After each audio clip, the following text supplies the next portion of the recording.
Hello, welcome. Let's see. Hi, I'm Vraj. Welcome to Theology Unleashed. We have two special guests today. This is my first time hosting one of these, and I'm just here to serve our speakers. I think it's going to be very interesting. Theology Unleashed is the meeting of Eastern theology with Western skepticism. And today we're discussing epistemology, specifically two sides of a debate, coherentism and foundationalism. So I'm going to pass you over to David Pallman and James Fodor to introduce themselves. David, do you want to start? Sure, yeah. Thanks for having me on. As you said, my name's David Pallman. I run an apologetics YouTube channel called Faith Because of Reason. I'm a member of the Society of Evangelical Arminians, and I periodically write articles for Free Thinking Ministries. Awesome. Thanks so much for being on board today. James? Hi, everyone. So my name is James. I am a PhD student in decision neuroscience, so just starting that this year. And I also have a YouTube channel where I talk about philosophy and counter-apologetics. And also I've got a podcast, Science of Everything, where I talk about science, and a blog as well, The Godless Theist, where I sometimes post about philosophy and other issues. So yeah, that's what I do. Awesome. So James, do you want to, just so while we've got you, do you want to kick us off today? Sure, you want me to go first? Yeah, David, is that cool? Or? Yeah, that's fine with me. Okay. Thank you. All right. So the topic for today, I guess, is foundationalism versus coherentism. So I suppose I should start off by making some remarks about how I understand those terms. Obviously, David will have his make his remarks about the view of foundationalism that he espouses, but I'm going to argue for a coherentist understanding. So what's actually the question here? Well, the question here is something like, what is the structure of knowledge, or how is our knowledge justified? So there's sort of two big camps to that. Well, I mean, there's other views, but two of the big ones we're going to look at today are called foundationalism and coherentism. So the foundationalist would say something like that: if I have a claim, maybe that the book is on the table or something like that, and you could ask, well, how do you know that? And you can give a justification or a reason for that, right? You could say, well, I know the book is on the table because I can see that it's on the table. And then you might ask, well, how do you know that? How do you know that you can see that it's on the table? And then maybe you'd give a further reason, like, well, I perceive that it is, or something like that. And you'd ask, well, how do you know just because you perceive it that it's there? And you might say, well, because vision is reliable. And they could ask, how do you know that? And you go back and back and back. And eventually, according to the foundationalist, you reach some sort of belief that is justified by itself or doesn't need any further justification. So there's sort of some grounding or foundation to our knowledge, or a bunch of these things. And I think David will have more to say about what that looks like. So now there's a different view on the table, which I'm going to proffer, called coherentism. And this says that we don't have these sort of foundations that if we, push back far enough, we reach beliefs that just don't require any further justification or are justified in themselves or something like that.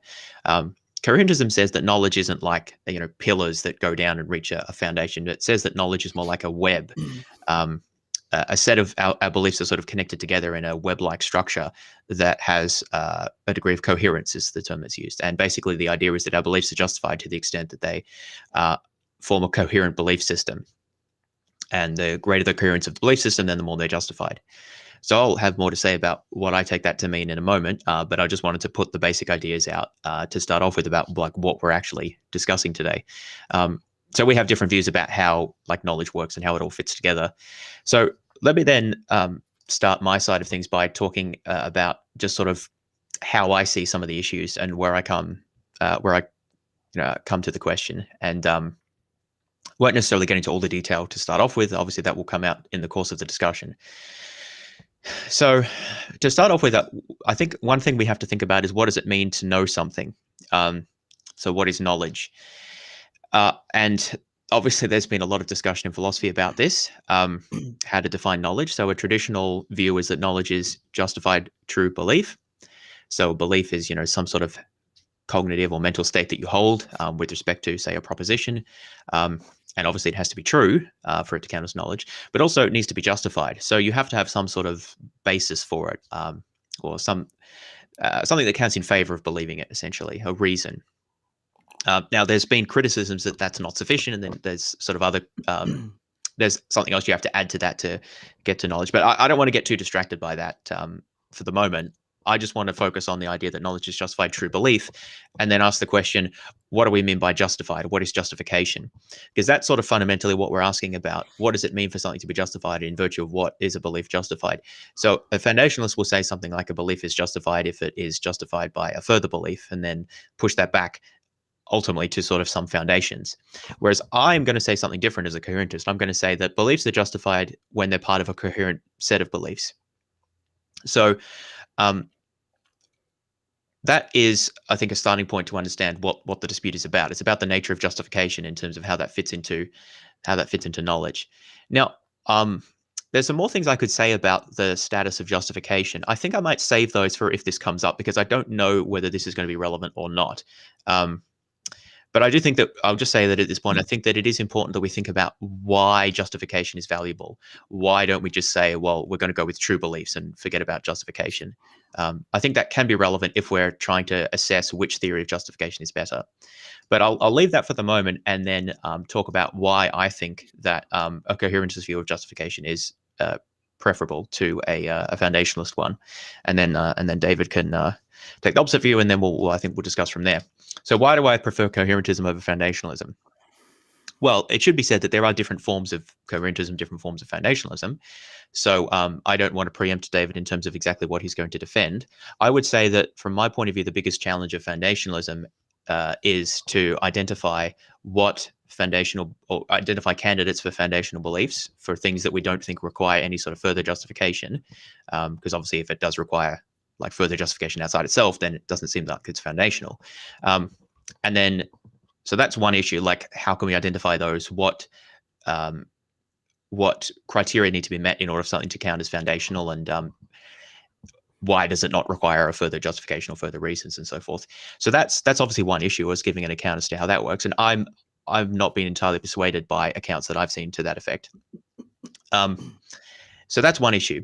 The other issue is how to then build on those foundations to get the rest of our knowledge, and in particular, if we're to avoid skepticism, that is to say that like most or all of our beliefs are not actually justified, then we need some way of ensuring that we can we can give an account of justification that will allow us to justify at least a lot of our beliefs, maybe not all of them, but at least large swaths of them, like common sense beliefs, scientific beliefs, historical beliefs, and so forth. And I'm not sure if I'm not sure if foundationalism has the tools to do that. Even if perhaps there are some foundational beliefs, perhaps basic logical truths might be foundational. I'm not sure about that, but suppose that they were, it's not clear that that's sufficient to give us the rest of knowledge that we need.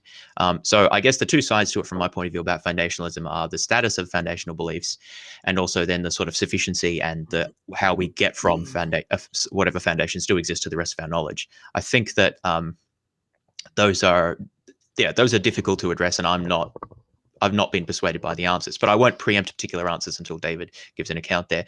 So maybe foundationalism has its problems, but what does coherentism have to say? Because obviously, if we don't have anything better to say, then we can raise the objections we like, but we still don't have an actual argument for coherentism. Well, in answering that, let me just briefly outline how I think about these things, because it is maybe a little bit idiosyncratic. I don't necessarily want to say that every person who's advocated for coherentism is going to say things that I'd agree with. So I'll put forward sort of how I think about this.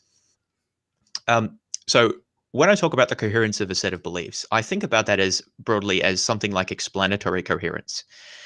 So people have said different things about this, like what counts as coherence, but I think it's something like explanation. So, and I think this fits well with actually how we use the notion of justification in most contexts. So if someone asks you, why do you believe something, you generally give them some sort of reason, or at least like that's the idea, right? And usually that's going to appeal to some sort of explanatory virtue. So, if they ask you, why is that mess on the floor? You'll give a story that explains how it came to be on the floor, right?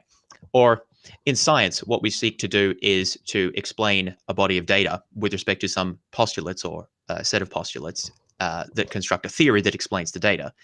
We do this in law, we do this in history, where we basically develop theories that try to explain a bunch of data, and they do that by basically providing you can think of it as a story if you like, or a model if you want to use that language, that gives an account as to how the things that we're trying to explain came to be, or why they are the case. And I think it's important to emphasize that, because when we're talking about giving explanations of things, explanations don't like justify one proposition at a time. Like, explanations generally are successful to the degree that they unify a whole bunch of phenomena or a whole bunch of beliefs. So that's why I think that they fit naturally in a coherentist framework. Obviously, I'm not saying that only coherentists can appeal to explanations, but I do think that they fit very naturally in a coherentist framework, because explanations are the sort of things that don't just justify one claim or another claim, but they tend to unify and collectively justify a whole set of claims if you can provide an explanation for them. And as I said, I think that this fits quite well with how we actually deploy justification in many different contexts, scientific, legal, and historical, and so forth. So I think that it fits quite well with that sort of usage. I also think that a coherence notion of justification fits well with emerging evidence from cognitive psychology and cognitive science, which has found, the evidence is somewhat tentative here, so I don't want to say that it's definitive, but I do think that it points more in a coherence direction than in a foundationalist direction. And some things like this, I think, in terms of the importance of what are called folk theories. So a folk theory is some sort of intuitive or naive idea that we have about how things work. So there's, for example, folk biology, folk psychology, where we infer people's desires and beliefs, folk physics, where we think about how forces and things push things around. And by folk, I just mean that it's not derived from a formal study or anything. It's just beliefs that people develop in the course of growing up. And it seems that we actually deploy these sorts of things very widely in making inferences. And again, I think that this fits a bit better with the coherentist idea that people are generating explanations that fit into a framework of a web of beliefs, rather than giving a sort of a linear chain of justifications. There's other findings as well, such as the idea of the importance of pattern recognition in cognitive science and in machine learning and other conditions, where it seems that what we do is we sort of fit new beliefs to see how sort of similar they are, or how well they cohere essentially with an existing set of beliefs. We sort of pattern match rather than do deductive reasoning. So again, I don't think that these are definitive, but these push me more in the direction of thinking that the way we actually reason is more coherence-like than sort of foundationalist-like. So that's the second reason I favor coherentism. A third reason that I favor coherentism is that I think that it gives a better answer to the skeptic. So the skeptic is the person who's asking, like, well, how can you justify knowledge, right? Why shouldn't we just say that we're brains in vats, or that we're being deceived by a demon, or something like that? Like, how do you know that that's not the case? And I think the coherentist has a good explanation for this. Basically, that what the answer to the skeptic, although it's not, we can't be certain that the skeptic's wrong, but I think we have a plausible answer to say that, look, our best explanation for what we experience, for our cognitive state, essentially, is that it is generated by a real world that isn't like a demon, or that we're not brains in vats. That's a possible explanation, but it's not the best explanation. And we can talk about, of course, what makes a good explanation in terms of explanatory scope and power and simplicity and so forth. But that's relevant, but it's a somewhat separate point, because I don't necessarily have to say exactly what makes a good explanation in order to appeal to that notion as being relevant here. So basically, I think that the best answer to the skeptic is to say that skeptical scenarios are not the best explanation of our experience or our cognitive state, and so they should be rejected on that basis. Not that we can prove that they're impossible or anything, or that there's a foundation that they violate, just that they're not the best fit. So I think that that's a fairly natural and plausible explanation there. There's also no regress problem under coherentism, so I think that this is a related point that some people have, I think, falsely raised as an objection to coherentism. If I say that I'm a coherentist, that doesn't mean that coherence is my foundation, or at least I don't see it that way, because the idea is that ultimately everything fits into your coherence framework, right? So coherentism itself is a view that I hold because I think that it best explains a bunch of data, right? It fits with my other beliefs. So it's not like somehow it's not like it's self-undermining because I need to accept it as a foundation. I think that it's just like another belief. It fits into the framework and coheres with my other beliefs, right? So So that's sort of preempting an objection there that I think is somewhat unwarranted. Now, a fifth and final thing that I'll say about this is sort of relates to another objection, which is, well, can't you have a coherent set of beliefs that doesn't have any connection to reality? Like I could just have a coherent set of beliefs that I'm in a cloud singing or something, and that could be entirely coherent, but doesn't actually refer to anything in the world. Now, you can have those sets of beliefs, but here I need to make a distinction about how I understand coherence, because there are some different views here. So when I talk about coherence, I'm talking about the coherence of our entire, what I describe as cognitive state or mental state. Now, some philosophers, and this may be relevant later, some philosophers have made a strong distinction between beliefs, which are a particular type of cognitive state or attitude, and then other types of cognitive states, perhaps experiences or perceptions or, well, various other things. I don't find those distinctions as helpful. In particular, I'm not sure that cognitively speaking, that there's actually a big distinction between those things. And so I'm less interested in distinguishing what counts as a belief or what's a perception or something like that.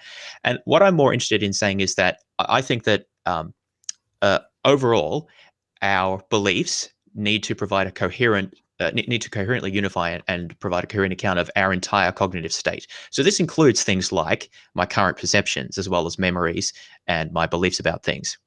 So if I have a particular set of sensory perceptions and memories of sensory perceptions and experiences, those count as things that I need to coherently unify in giving my coherent set of beliefs. If I have a bunch of beliefs that don't fit with those, that render it sort of implausible or internally in conflict, then that's not a good explanation, and I need to change some of my beliefs, essentially.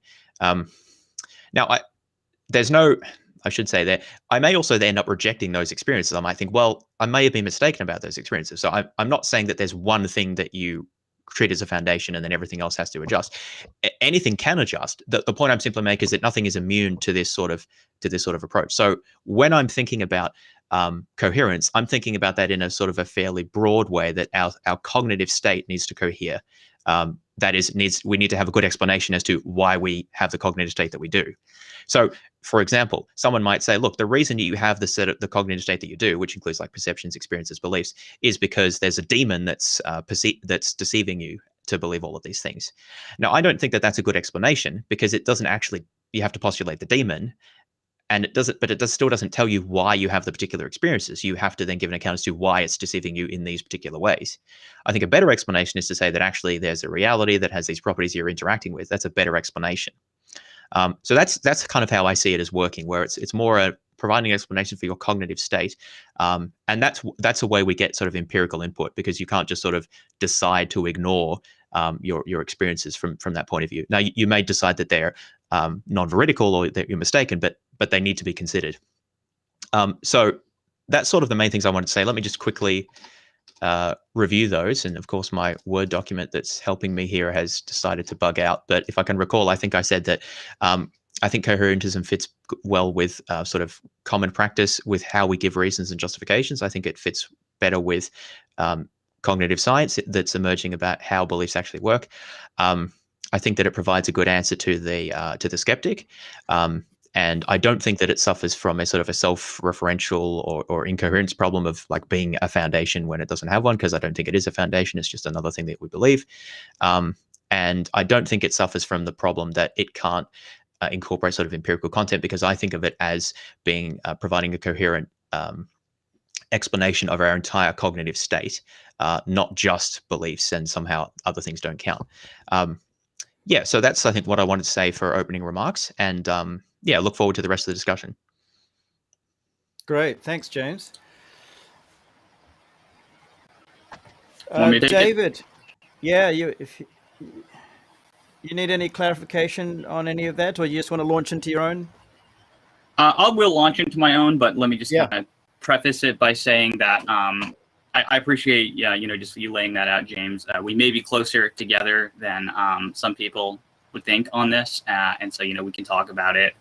But a lot of my objections here may be aimed at a more pure sort of coherentism. So if they don't apply to your particular one, I'm just kind of shooting from the hip here at what I understand about coherentism. So if some of my objections don't apply, we can talk about that. But yeah, so let's, we're talking about epistemic justification, and investigations into epistemic justification often begin with this observation that most of our beliefs are justified on the basis of other beliefs. And then those beliefs are justified on the basis of still others. And we kind of trace that regress for a little while. And the question comes up, well, where does it end? And that's called the regress problem in epistemology. So foundationalism is a theory of epistemic justification, according to which all beliefs come in one of two types, inferential and non-inferential. And every justified inferential belief is ultimately thought to owe its justification to a justified non-inferential belief. And then these justified non-inferential beliefs are kind of thought to be foundational because all other knowledge gets built upon them. So if we really have beliefs like that, if foundationalism is correct, then we have a ready answer to the regress problem, which originally prompted the investigation, right? The how do you know, how do you know, how do you know? Well, if foundationalism is correct, we can kind of end those sorts of questions. We've got a stopping point. And now that's easy enough to say, of course, but the traditional objection to foundationalism regards how exactly do those non-inferential beliefs get justified, if not by recourse to other beliefs. So that's where epistemic coherentism enters the picture, maintaining that the foundationalists have failed to give a satisfactory answer to that question. Coherentists tell us that we should reject the very idea of non-inferential justification. And so inferential beliefs are all that we have, and these beliefs are justified from within by their relationship to one another. It's my view that that is a fundamentally wrong-headed view of epistemic justification. I think it might be correct if you held like a coherence theory of truth, but a lot of prominent coherentists would affirm a correspondence theory of truth. And I believe that James himself, although he seems a little more sympathetic to deflationary theories of truth than I do, still favors a correspondence theory like I do. But here is where we kind of begin to face a problem. It seems obvious that there can be multiple mutually exclusive coherent sets of beliefs. And so presumably the coherentist doesn't want to reject the law of non-contradiction or accept some sort of relativism with respect to truth. And so we've got a straightforward problem of meta-justification. Why is it that we should think that coherence is indicative of truth in the first place? Most foundationalists, I should say here, are willing to allow that coherence is important when we're making inferences from our basic foundational beliefs. Then when you're making an inference to other beliefs, then yeah, you want those beliefs to cohere with each other, because obviously we don't think that truth is going to contradict itself. But we would say that it's not enough to justify the whole thing, because it's not telling us where the justification comes from. Another problem arises from the so-called Doxastic presumption. Coherence is being invoked to justify a subject's candidate beliefs, but how is it that a subject actually knows the content of his own beliefs? In other words, what justifies a subject's belief that he has these specific beliefs? The coherentist cannot appeal to his other beliefs to justify his belief about the contents of his other beliefs, because that would beg the question at hand. And so it seems that an appeal is going to have to be made to some sort of awareness of one's own beliefs. But at this point, coherentism it seems like it's appealing to perceptual foundations, and minimally, it seems to be losing its motivation for rejecting foundationalism. And even if that problem can be averted, coherentism is still going to run into the isolation problem. And this problem emerges from the observation that if coherence alone is sufficient for justification, then you can be justified in believing a contingent empirical proposition simply because it coheres well with your other beliefs, even if that proposition is contradicted or rendered really improbable by your total empirical evidence. So the thrust of that objection is just that since coherentism completely detaches us from like non-propositional perceptual evidence, then pretty much any belief can be justified. Like you can just construct a coherent belief set and get any belief to be justified. And I think that any good theory of justification, you shouldn't be able to use it to justify just any belief. So that would just be unacceptable. The most promising coherentist solution to that problem that I'm aware of comes from Lawrence Bonjour in his older work, and he inserts what he calls an observation requirement on candidate beliefs. So basically, he says that a spontaneous belief, kind of a belief that arises spontaneously, so it's non-inferentially arrived at, he would say, those beliefs are kind of the ones that are the candidate beliefs. And so kind of, if I get a belief on the basis of sense perception, then that's a candidate belief. But kind of the problem with that is that not all spontaneous beliefs are equal. So visual perceptions seem to not be on par with just like an arbitrary hunch. So there's got to be some kind of way to distinguish between which types of spontaneous beliefs are candidates for justification and which types are not. And if such a restriction is necessary, then it seems that coherence isn't really any longer sufficient for justification. So kind of given those problems with a coherentist epistemology, I think we have some reasons for returning to foundationalism. But of course, in that case, we're going to have to return to the original question which motivated coherentism in the first place. How are non-inferential beliefs justified, if not by recourse to other beliefs? So it's my opinion that the most promising account would be the theory of direct acquaintance. So according to this theory, non-inferential justification consists in three distinct acquaintances. And for anyone who's not familiar with this term, acquaintance is just kind of a relationship that holds between a mind and an object. Something that it's kind of like an awareness of something. So we would say that there are three direct acquaintances that are required. So first you have direct acquaintance with a thought. So all beliefs are a sort of thought, and a thought would be true if it corresponds to a fact in reality. So we would say that a thought is a truth bearer. And then second, we would say direct acquaintance with a fact. Facts would be actual states of affairs. They would exist independently of thoughts, and then thoughts are true when they correspond to those facts. So the fact is the truth maker. And those are kind of two important ingredients for justified beliefs, but they're not really sufficient because conceivably you could believe something which happens to correspond to a fact, but for the wrong reasons. So just having a true belief isn't enough. We would want some justification for it. And so at a third acquaintance, which would be direct acquaintance with the correspondence between the thought and the fact. And so then when you have direct acquaintance with the correspondence between the truth bearer and the truth maker, then that ensures that the belief is justified. And in my view, that would be an infallible sort of justification. So those three acquaintances taken in conjunction with each other constitute, in my view, a sufficient account for how you could be immediately justified through a perceptual awareness, because the acquaintances just bring everything that's constitutive of a thought being true immediately before consciousness. And so at that point, there's just nothing more that you could want or need to justify a belief. Its truth is just guaranteed at that point.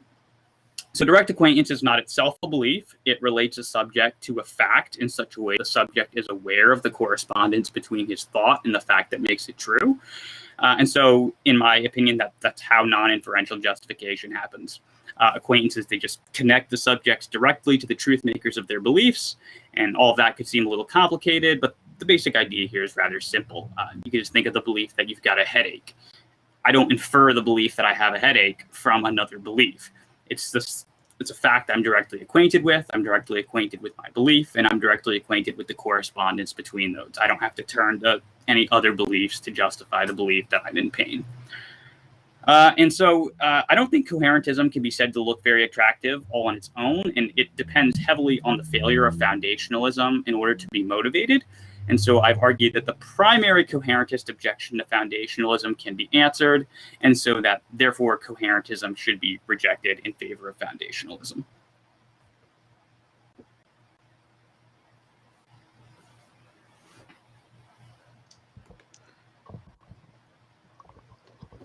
Okay. Thank you so much, David. Let me just try and work out how to get everyone back on the screen here. Okay, where do we go from here? James, do you have anything burning? Yeah, well, I think we can just, David and I maybe can just have a chat. Maybe if we're both up on the screen, though, so that I can see him when I'm talking. Let's just look at myself. Would be nice. Wait, here we go. Wait. Can we be both? There we go. There you go. Awesome. All right, cool. Thanks for that, David. That was quite helpful for me. So I'm just thinking, what's best to start off with? Actually, one thing before we get into anything, you mentioned three problems with coherentism, and I think I only got two of them. So there was the doxastic access and then the empirical contact. What was the third one that you mentioned? The first one, I think, was the problem of meta-justification. So why think that coherence is indicative of truth? Yeah, okay. That's right. Okay, that's just for my reference there. Okay, good. So one thing I want to ask about is that the notion of direct acquaintance, because I think that both of the theories, like I think the biggest problem with coherentism is explaining like what is coherence and how does that work. And I think similarly the biggest problem with foundationalist theories is explaining how the foundation works. And in your case, that's going to be direct acquaintance. So maybe I can plug into that a bit more, ask a bit more about that. So the idea is that we have an experience, and then one thing that I'm a little unsure about is whether we need, and I know this has been discussed in the literature, whether we need to have sort of awareness of the fact that the content of that experience represents a proposition that then we believe. Like I can experience pain without necessarily believing that I'm in pain, for example. So how do you see the connection between those things? Yeah, I would agree that a person could have a direct acquaintance with a fact and fail to form a corresponding belief. Theoretically, it would also be possible for a person to have acquaintance with a fact and even with a corresponding belief, but not have acquaintance with the correspondence between the fact and their belief. So it's very important, on my view, that you have all three acquaintances in place in order to have non-inferential justification. I hope that addressed your question. Yeah, okay. And so I think I understand that. Then that leads to the next question. So what sort of things is that possible for? So I'm not necessarily averse to the idea that there may be some sort of well, let's call them beliefs for the sake of argument, some sort of beliefs that we can have that kind of acquaintance access to. I'm not convinced, but suppose that there are some, like I am in pain now might be an example of that. Or I perceive, a tree or something of those sorts. But I guess the question is, how is that going to be sufficient for us to avoid a skeptical objection? How do we get to our rich set of beliefs about the world and the way things work in it from things that we have perceptive access to? Yeah, so you kind of got two. I guess I have two answers on that. So the way you would do it is through inferences, of course. So through deduction, induction, and abduction. That's how we move, from the foundations up beyond that. That's the way you would do it in principle. Now, of course, you can have skeptics about inference forms, right, who will want to raise the problem of induction or the logocentric predicament, something like that. And I think we can answer those objections, but let's say for the moment that we couldn't. Let's just say that we have a skeptic of inference forms and we can't actually justify our modes of inference. It just seems to me that then we should restrict ourselves to non-inferential beliefs. I don't see why we should assume that all the beliefs that we want to have, that we're just allowed to have them. If all we are justified in believing turns out to be non-inferential, basic foundations, right? Maybe we can't beat solipsism. I don't see any a priori reason to rule out a strong form of skepticism. So it's just not clear to me that we should have a kind of well, if this epistemology leaves us in skepticism, then we should reject it, unless we've got some a priori reason for rejecting skepticism.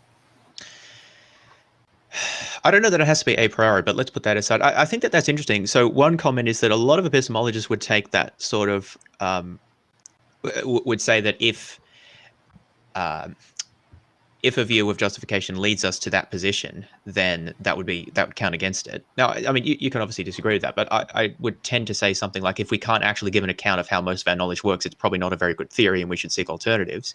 But that's defeasible. Maybe it just is the best on the table.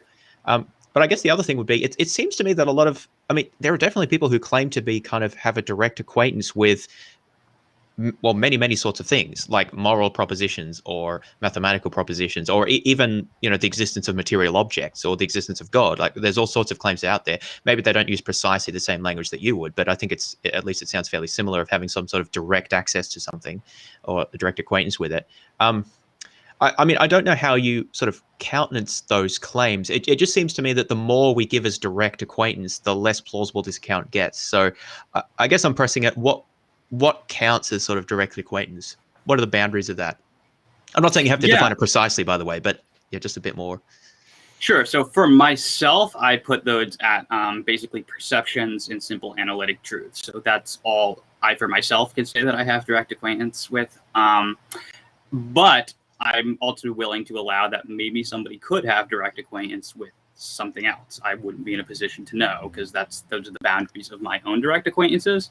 And I get skeptical when like direct realists want to say that like they have a direct perception of physical objects, because we've got arguments based on the phenomenological indistinguishability of hallucination from reality and such as that. So I think those sorts of arguments, at least a direct realist needs to give some kind of answer to that. So we can, think about thought experiments like that to kind of cut back on what could be direct acquaintances. And so normally it's just going to be basically like the ways you're appeared to, your own beliefs, your own concepts, things like that. But that's I think most philosophers would include perceptions, and simple analytic truths are going to normally be the objects of direct acquaintance.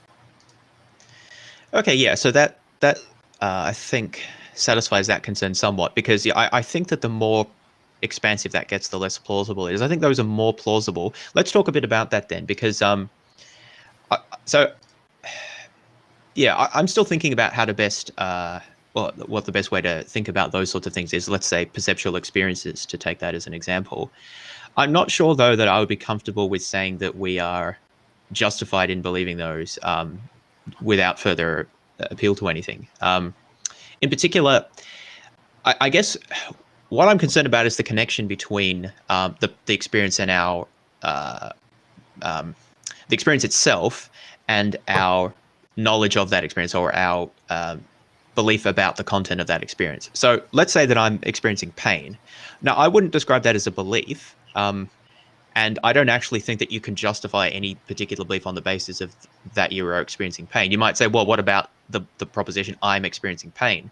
I mean, maybe, but I'm not convinced about that either, because it sort of presupposes a notion of like, what is it, like that there's a self, and that like what is pain, like what's the referent of that, and you kind of have to know like what those terms refer to in order to assess that proposition. There's a bunch of cognitive apparatus that it seems that you need there that relates to our other beliefs. So basically I'm sort of moving, I feel like I'm drawn in a coherence direction already, even with very basic things like that. So I can have the experience, but how do I perceive the truth of a proposition on the basis of that? Like, how do you connect those two? Yeah, so let me see if I understand. Is the objection that some beliefs, like the belief that I am in pain, require there to be other beliefs, such as that I exist? Yeah, let's say more or less, yes. It seems that they're not justified. They require other beliefs for their justification. Yeah. So first, I'm not convinced that you actually do need to have a belief that you. I mean, I guess you could say they have the belief that you exist, but that's not really. What am I? You could just be the one who's experiencing the pain, right? So your own existence, we could say, is entailed by the acquaintance. In fact, without acquaintances, like say without any kind of experiences, awareness, what would you even be? Like there's not a clear answer to what it is that like I am apart from, I want to say apart from acquaintances, but apart from your beliefs or what have you. It's not clear like what I am. So I mean, I would just say my existence is entailed by the acquaintances. So yeah, to say I am in pain, you can just say that you are the, if we say you're the, I don't even know what a good word for that is, the center that's experiencing that pain, I suppose. We could just say you're a collection of those acquaintances. Yeah, but so the thing is that I seem to be, so I mean, I think that there is an issue here with language, obviously, because we already have these concepts. And that's part of what I'm getting at. Like one way to think about this might be imagining, and this is done in the literature as well, small children or animals or something like that. When they have these perceptions, do they just form the relevant beliefs? And I suspect that they probably don't, or at least like, not always. And I suspect that that's probably because they lack the relevant set of let's say background beliefs in order for that to fit into a sort of a coherent, for it to even really both form the idea and also understand it and sort of to be justified to them. And so for me, it just makes more sense to say that things like that are justified in the extent to the extent to which that they cohere with a bunch of other things that we believe, or our cognitive state more generally, as I've said. Whereas I'm not quite sure, like it seems that even in describing the content of the belief that follows from what we're acquainted with, the experience, we need to appeal to these other concepts. And if we try to put those away, then we're not left with very much. Like I guess maybe to make that more concrete, I can put the example of a small child who clearly would experience pain, but plausibly doesn't have any belief associated with that. Now, I guess the question would be then, like, what is their epistemic status? Maybe I can just ask without pushing it one way or the other. Yeah. So, no, I think this is a good question.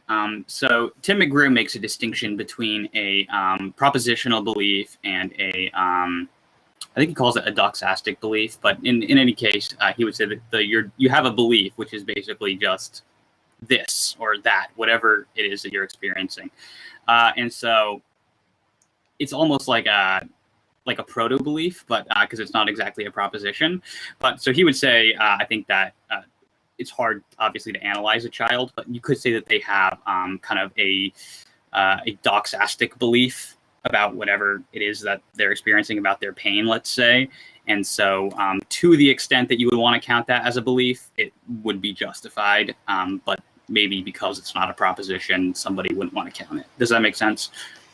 Yeah, well, this relates to Sellers' objection about whether the content of our experiences is propositional or non-propositional, right? Which I'm sure you've encountered before. And so I guess I'm kind of gesturing in that direction. But maybe I can ask though. Okay, so suppose we say, what if we say about the child, and then we compare that to an adult who has a more sophisticated, let's say, understanding of what they're experiencing. What's changed there? Because what I would say is that the adults gained a much richer set of concepts and beliefs that they're able to deploy in making sense of their experience, and that ultimately justifies the beliefs that they form on the basis of that experience. But that doesn't seem that you can. I mean, you can obviously say that they have more language to describe it, but it doesn't seem that you can say that they've developed more beliefs that help them to justify it, because it's the experience itself that's supposed to do the justifying. Yeah, I would say that it's that the child has acquired more concepts that they're able to apply. So you're able to apply more specific concepts to your experience as you acquire the relevant concepts. So, for example, I might just be able to apply like very basic concepts to say a visual perception, right, of that there's like a liquid spilled in front of me, right? But maybe I don't have the concepts to identify what that liquid is or something like that. So I think as you acquire more concepts, you're able to apply them to experiences. And so you're able to get more specific beliefs. And so, again, it's difficult with children because, I'm not one, and I wasn't concerned with these sorts of questions when I was. Yeah. So it's really hard to trace how it goes. But my working theory on that would be something like acquisition of concepts, or if you are a nativist, I guess, a recognition of inborn concepts. But however you land on that side of that debate, it's going to just be applying more concepts to that experience. Yeah, well, I guess the question is that doing justificatory work? See, I tend to think that it is, and that leads us more in the direction of coherentism. So let me explain that a bit more. So I mean, we're probably going to agree that the child does not, that the child's epistemic state is less developed or is more impoverished than the adult who has the same experience. That's fine. That's not quite the issue that I want to raise. It's more that what is it that makes the difference between the child and the adult? So you've said that they acquire more concepts, and obviously they can describe their experience and all that in more detail. That's also fine. That's not quite the point there. The point is more like, it seems that your account would say that you're justified in believing that you're in pain because you have the direct perception of the pain. And then you also, and this is the key point there, you also have the perception, maybe perception is the wrong word, you are acquainted with the object of that, experience, or the object of the experience that you have, and you draw the connection between them, and then that leads you to the proposition. I don't know if I'm getting that exactly right, but there's the experience and then there's the object of it, and then you link them together to get you to a proposition. But my concern is that the child doesn't seem capable of doing any of that. And it seems that the adult is. So what's changed now? It seems that we've basically had to import a bunch of extra stuff that is necessary to get the justification beyond the mere acquaintance. And that seems to be the problem to me, because if you want to say that we need more than just the acquaintance, then, I mean, I'm not saying strictly that refutes foundationalism, but it seems to be moving away from it because you're having to pull in more resources. Is that kind of making sense? I think I get the objection. Is this like the over-intellectualization objection that it seems like we're asking people to do more work than they ever actually do? I think it is, yes. Although, yeah, it's a little bit more than just what they actually do, because like I'm applying it to the case of a child where it seems that they're not capable of doing that. But yeah, I think it's something similar. Okay, yeah. So I mean, again, it is difficult for me to necessarily speak about how this exactly works with children, but let's say, so to briefly restate the theory, it's when you have direct acquaintance with the fact and with your belief or your thought, which is going to be the proposition. So you're directly acquainted with the proposition that you're believing, and then with the correspondence or the match between those two. And so I don't think that people, are necessarily going to be identifying each of those individually, right? Like as I'm having this conversation with you right now, I'm not like consciously being like, yes, I'm directly acquainted with a visual perception of James Fodor, and I have a belief that I have this visual perception, and the two correspond with each other. I think normally we just make that connection automatically. So I don't like. I'm not. We're not trying to make it more difficult than it is. It's just. It's helpful to explain that when you have each element of truth, that's how the truth of non-inferential beliefs is guaranteed. It's by having each element of truth. But yeah. I don't think we're actually like asking ourselves, do I have these three acquaintances in every case? Yeah, so we don't have to be aware of everything. Well, I mean, I guess it depends on the particular account. I should say that maybe how I think about this as well. So consciously aware. Yeah. So because under coherentism, you can raise similar objections like, well, how do you know it's coherent? So I think that coherence is what does the justificatory work by itself. So you don't necessarily have to be aware of that. And I think that a lot of that is processed subconsciously. And this is where I would link it to like cognitive science accounts. I would say, though, that I think of justification as coming in degrees. I think that this may be actually somewhat non-standard because I often hear it talked about as binary, but that seems a bit implausible to me. But anyway, regardless, I think it comes in degrees. And that seems to fit naturally with the idea of coherence coming in degrees. So if I am able to apply recursively, like think about, well, what is the status of my beliefs and how do I know them? Like, well, that can add to the coherence if I'm able to tell a story that can fit that within it. So basically what I'm saying is you can have degrees of coherence where you don't have to have any awareness of what's going on, as long as that actually is coherent. But you can then add to that as you get more reflective about it. So I think of it as a sort of a spectrum as we develop our self-reflective capacities and so forth. I guess the concern I have for what you're saying is that it appears that the notion of acquaintance, well, maybe I just need to ask about the notion of acquaintance, because that, particularly when you use it to apply to like perceptions, appears to require that we're conscious of it. But you're going to deny that we don't actually have to be conscious of this, right? Of the things we're acquainted with. So we have to. It's going to kind of depend on what you say consciousness means. So yeah, I mean, I would. So the way Richard Farmerton describes it, for example, is he just says that when you're acquainted with something, it is immediately before consciousness. So I tend to think of it as a conscious relation.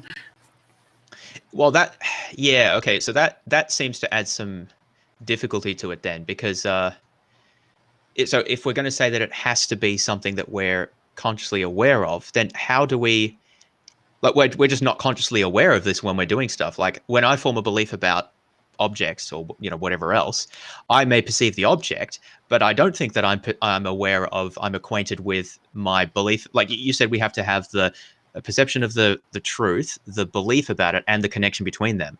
I'm definitely not consciously aware of that almost none of the time, and certainly children can't be, right? They might be acquainted with the object, but I don't think they're acquainted with the other two things, the belief or the connection between them, and even adults most of the time. So that seems to be far too demanding to me. So I think we can be acquainted with more than. I think we have acquaintances with more things than we form conscious beliefs about. Right. But I think you would agree that we are, let's say, acquainted with the beliefs that we have, or in some sense, we know what our own beliefs are. I don't think that you have to know what you believe in order to believe it. I don't think that that's a condition of believing something. I think that you can believe something but not know that you believe it. Because a lot of things are unconscious, basically. But do you let's see how I can ask this question. But do we have any kind of access or awareness of our own beliefs? Yeah, we can do. I suppose one question you might ask about is whether it it has to be possible for us to access our beliefs. I'm not sure, like at least sort of in principle, even if we don't actually do it. I'm actually not sure about that because, again, I tend to think of these things in a more cognitive sense. So for me, a belief is going to be some sort of functional role in a pattern of cognitive states in our mind. And so I feel like it's quite possible for us to have such things that are not accessible to us. For example, I might believe that, to use an example that might be somewhat relevant, I might believe some negative stereotype about a particular group, right? And that may manifest in all sorts of judgments that I make about that group and how I relate to them. So it's not just like a hypothetical, but I may never actually have the introspective ability to sort of realize that. So that's just an example, obviously. And things could be even more subtle than that. Like I could have beliefs about beliefs in the sort of second level, and it could be quite complicated. So I think it's quite plausible that there are beliefs that we could hold that we would never have the ability to access. I think that we can access a lot of our beliefs. I'm not going to push that too far, but I'm not saying that I think it's necessary. Okay, yeah. So I would agree, of course, that we can have second level beliefs that we aren't even aware, or subconscious beliefs. So that might be an easy word to go with. But would you agree that we, at least in some cases, like so, for example, taking the subtitle of your book, we would say that you have a belief that William Lane Craig overstates the case for Christianity. Yeah, sure. There's lots right? of our beliefs that we can be aware of. Yeah. Okay, right. So in principle, then, it doesn't seem like it's too demanding then to say that we can be aware of or acquainted with our own beliefs, and we can be acquainted with facts. You said you agreed that people could, be acquainted with facts.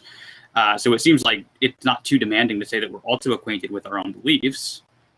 Well, I think the demandingness comes in not that like we can, but that we always have to whenever we form a belief that we're justified in. I think a lot of the time we don't have any awareness of the beliefs that we're forming, because a lot of it happens subconsciously, especially if you add the fact that we have to be aware of the connection between our belief and the object of that belief. That seems to imply a level of sort of cognitive monitoring or metacognition that I think a lot of people don't have. I think we can have it, but not about everything, and I think a lot of people don't have it. So I think that if we applied that, we'd end up with very, very little that's justified. You might actually be all right with that, because you've already said that you're kind of okay with pretty high skepticism. So, but I guess I'm just sort of seeing how that fits. Right, and this is at the level of non-inferential justification. And of course, the motivation for this is that I believe you said in your conversation with Arjuna on the topic, like you said you could ask the foundationalist the question, how do you know you've picked the right foundation? And of course, my answer to that is because, again, the truth of this belief, it's literally guaranteed. So the importance here are, it might seem like a stringent requirement, but the motivation for it is because it sets the trajectory for everything else. So I'm not saying so we're not doing this at the level of inferential beliefs, but this is at the level of the non-inferential beliefs that I think that we are certain of, and this is why. Okay, yeah. So that actually that connects to another thing that I was going to ask, because foundationalists differ about this. It seems that you're saying that if something is a foundation, it's infallible. Is that correct? Like we can't be wrong about it. I would say incorrigible, just because there's a subtle distinction between incorrigibility and infallibility. That's fair. It's incorrigible. Yeah. Okay. So that weakens it a bit, but even that does seem wrong to me. Well, I mean, I guess you can just define it as a way, like if we're incorrigible, if it's not incorrigible, then it's not foundation. But I guess I feel like I can doubt anything. And I mean, I don't want to make it too personal, right? I would make a distinction between incorrigibility and indubitability. So maybe explain how you think of incorrigibility. Okay, so yeah, let's explain some of these terms for the audience. So an infallible belief is a belief that can't be wrong. So think maybe like a mathematical belief. 2 + 2 = 4. It could be an infallible belief. But the reason I don't think infallible beliefs are good candidates for foundational beliefs is because take that up to when we're talking about really big numbers. Maybe you got a really complicated equation, and so you hold the belief that the answer to this equation is X, and maybe you're even right about that, and it's an infallible belief just given the rules of mathematics. But maybe you just have no awareness of it. You just randomly think that this is the right answer. It's not necessarily justified, even though it's an infallible belief. An incorrigible belief is going to be a belief that can't be corrected. So I would use a headache as an example, but maybe I should James might disagree with me there. And then an indubitable belief would be a belief that cannot be doubted. I don't find that useful because I think just because you can't doubt something doesn't actually mean that it's true. So anyway, that's the distinction there. I think so the incorrigible one is one that we can't, you said can't be corrected, or like maybe can't be changed? A belief that's not subject to being corrected, reformed, or improved. Not subject to. So does that just mean that I'm just trying to understand what that means. Does that just mean that I refuse, or that it seems like it's probably more than that? Like, because I'll just be super stubborn and never change my mind about anything, but that doesn't seem to be quite it. Yeah, so it's not like the personality. Like if somebody is incorrigible, they just never change their mind. It's not that the belief. It's not just that you don't change your mind about it, right? Like let's say, like I'm a theist, right? So let's say I never change my belief that God exists, right? That doesn't actually mean that that was an incorrigible belief, right? Because an incorrigible belief is a belief that cannot be corrected. Like no new evidence could ever overturn that belief being correct. Okay. So could, not like will, but like could. So I think there are any such things that is incorrigible beliefs. I think I have some. I have the 3 relevant direct acquaintances with certain beliefs. Yeah, okay. Well, let's think about that then. So this also relates to sort of one of your objections to coherentism, which was which one was it? Doxastic access, about how we know what our beliefs are. So again, I've said that we like, from my point of view, often we can just sort of, maybe we'd say our beliefs manifest themselves to us. It's basically just one of our cognitive faculties is to sort of introspect, or we don't even always need to introspect, we just sort of see what they are. But there's a few things that I would make there. First of all, I don't think that sort of having an awareness of what you believe is itself a belief about that belief. It's sort of like perceptual awareness, that if I perceive something, I don't think that that's the same as believing that you see that thing. I don't know that distinction is massively important, but I think that at least for some of these objections, it's important to make that distinction. But so from my point of view, it doesn't really matter what we believe about what we believe. The question is, how coherent are our beliefs? So some of our beliefs we may well have access to, and that may help us to assess that. I think the idea is the more reflective we're able to get about our beliefs, the better we're able to make them, the better we're able to develop a more coherent set of beliefs, hopefully, like if things go well. But that's not like necessary. So I don't see that sort of strong level of access is required. And that's connected to what we were just talking about, because the idea that there are incorrigible beliefs seems somewhat implausible to me. So let me just try to, well, maybe if you can give an example of something you think is like the best case, or like a clearest example, so that I can chew on that for a bit, of an incorrigible belief. I mean, for me, it's got to be like when you've got a really severe headache. I think that is a clear example, at least to me, and maybe to someone else, it would be a better one. Because again, we're both internalists. We take justification to be something that can differ person to person. So from my first person perspective, a really, really intense headache, that is like that's an incorrigible belief. Well, what's the belief though? A headache is not a belief. Sorry, the belief that I have a really intense headache when I'm acquainted with the fact, and of course the correspondence between the fact and my belief. But it seems that I could easily be wrong about that. Or again, you haven't said wrong. It seems that I could. Well, let me talk about how I think about that, because obviously I don't know whether you could ever change your mind about that. So that there's a subjectivity inherent there. But for me, obviously I've had headaches before, and I feel like that I could absolutely be induced to change my mind about whether I had a headache. Now, maybe you're going to say, okay, look, maybe you could be wrong about whether, like, you could change your mind if someone told you a story about why it felt like it, because there are forms of pain that originate from different parts of the body, like there's referred pain, there's weird stuff that happens. So maybe something like that happened and it wasn't really like a headache, it was something else. But maybe you could just say, okay, maybe you could change it to something that felt like a headache. I had an experience that felt like a headache. I don't know if you'd be happy to do that, but like it seems you could weaken what the claim was exactly. Like I had this headache-like experience, say. Could I be induced to change my mind about that? Well, again, it's seeming less likely, of course, but we're talking about possibility, so that's pretty strong. Again, it does seem like I could be, right? If someone was able to give it present reasons as to why I was fundamentally mistaken about how I sort of perceived and interpreted the experience. I think that can absolutely happen, at least with perceptual experiences. We can be just fundamentally wrong about how we perceive them. Not wrong about their accuracy with respect to the world, but like, I'm just trying to think of how to articulate this. It's because it's a bit... I mean, sorry, so go ahead. maybe it would help if I bring this up though, because I agree that obviously our perceptions and our beliefs based on perceptions, those can't fail to correspond to an external world, right? But it seems to me that the very fact that we're able to make those kinds of judgments does presuppose a level of incorrigibility. That's how we're able to make the comparison between what I, thought I was perceiving versus, say it turns out it's a hallucination or a dream or something like that. It still seems to me that the content of that experience remains incorrigible, and that's what allows me to make the judgment. Yeah, so the content of that experience remains incorrigible. I suppose it depends on... And more specifically, my belief about the content of that experience. Yeah, that's fair. The content of the experience. I still feel like, I mean, it gets harder to give concrete examples because, like, most of the time we're probably going to be, most of the time if we experience something that feels like a headache, then at the very least we experience something that felt like a headache. But if we're talking possibility here, which is a very strong claim, that's where I'm less... much less ready to go with that, because it still feels like that there are, maybe to just be a bit more abstract, we can say that I can imagine highly deviant cognitive states that mean that I somehow sort of get wrong even the content of what I am thinking about. Maybe to give an analogy, I can think about a dream. So certainly sometimes in my dreams, I seem to have an idea that seems to make a lot of sense. And then when I wake up and realize, well, like that didn't even, like, I'm not even sure what the idea was. It seemed to be just fundamentally confused.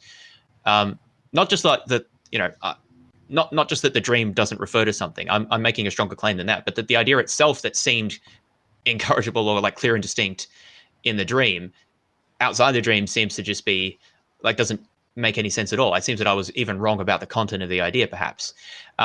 I don't know that's a perfect analogy, but I guess I'm just raising skepticism about this idea that we can say that there are states that we could never change, like we'd never be induced to change our mind about, like in any possible state of affairs. Maybe I just have a broader acceptance for the possibility of highly deviant cognitive states. Yeah, I mean, we may have conflicting intuitions here. Could be part of it, but.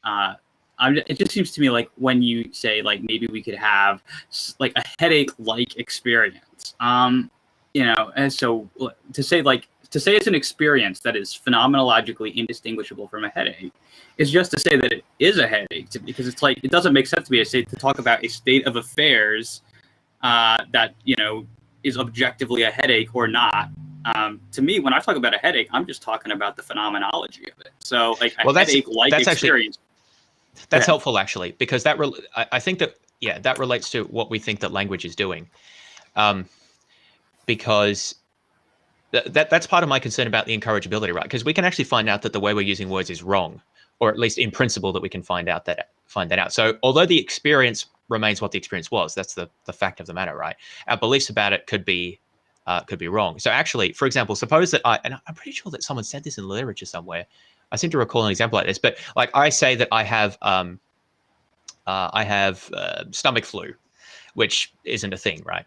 Because influenza doesn't affect the stomach.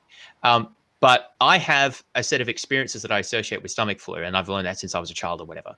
And so I say that, and this happens all the time, actually. People come to the doctor and they say that they have this phenomenology, and they'll use a language for it. And it turns out that they're just wrong about, it depends how you accept theories of language, but say common usage or usage of experts or whatever, they're just wrong about their description of that. Now, they're obviously still experiencing something. The fact of their experience isn't affected. But I think that their beliefs about their experience can absolutely be wrong. So let's take the word headache, for example. It seems to me that headache is more than simply a set of phenomenology, because the problem with that is if the word headache simply refers to your David's phenomenology of a headache, that turns it into private language, because then its meaning is entirely intrinsic to you. But I don't think that works. Language is external and can be understood between users. So I think that the referent of the term headache is not simply your subjective experience of what you associate with headache. It's something else. So you could be wrong about your belief that you experience something that's like a headache. You experience something, but what you believed about it, I think, could be wrong if you say misunderstand headaches. Okay, yeah. So, I don't want to get into philosophy of language here. This might be a bit of a sidetrack, but I feel like that maybe is perhaps getting Yeah, at I'll say some... because because I'm also pretty much a radical internalist about meaning as well, but I don't want to get off onto that because that's a big issue. Could we maybe at least agree then, maybe find some common ground that there is the person knows that they are experiencing this, and whatever this is, this experience that they call stomach flu, then they are correct insofar as what they identify as stomach flu, obviously by a term that's going to be wrong by other people's estimation, but say to themselves, this term, that's what they mean by it, then that is correct for them. That they could have incorrigibility in that sense. Yeah, I'm not sure that I would agree that that would still be incorrigible. I'd have to think more about it. I think that that's a much better candidate, like the pure phenomenology. One problem that I have is moving from pure phenomenology to an actual belief. So, I mean, if we think beliefs are propositional, then there needs to be a sort of a means of expressing that. And it seems that pure phenomenology may not be expressible in any like linguistic form, in which case it's a little hard to talk about beliefs about it, it seems to me. Like that there may be an experience that they had, and nothing, like maybe they could be incorrigible that like, and you just put in like disquotationally the experience, like not the words, like whatever the experience is. I'm not even sure how to refer to it, right? Maybe that's incorrigible, but then any belief about it, it seems to me, could be corrigible because that's going to appeal to extra concepts that we have. Yeah, and so I think if that's a big hang up for somebody, and maybe it would be given the particular view of language that you seem to be embracing, then it's probably the most helpful for you to then embrace the distinction between the propositional belief and the doxastic belief, and just say that you have incorrigible knowledge of the doxastic belief.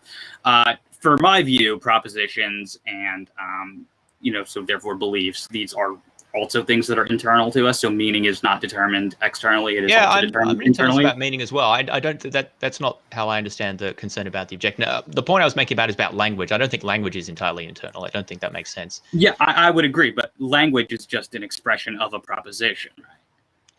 Yeah, the concern though is that any formulation of a proposition on the basis of a subjective experience seems to need to appeal to concepts that you can be wrong in deploying, and so by virtue of that is going to be corrigible.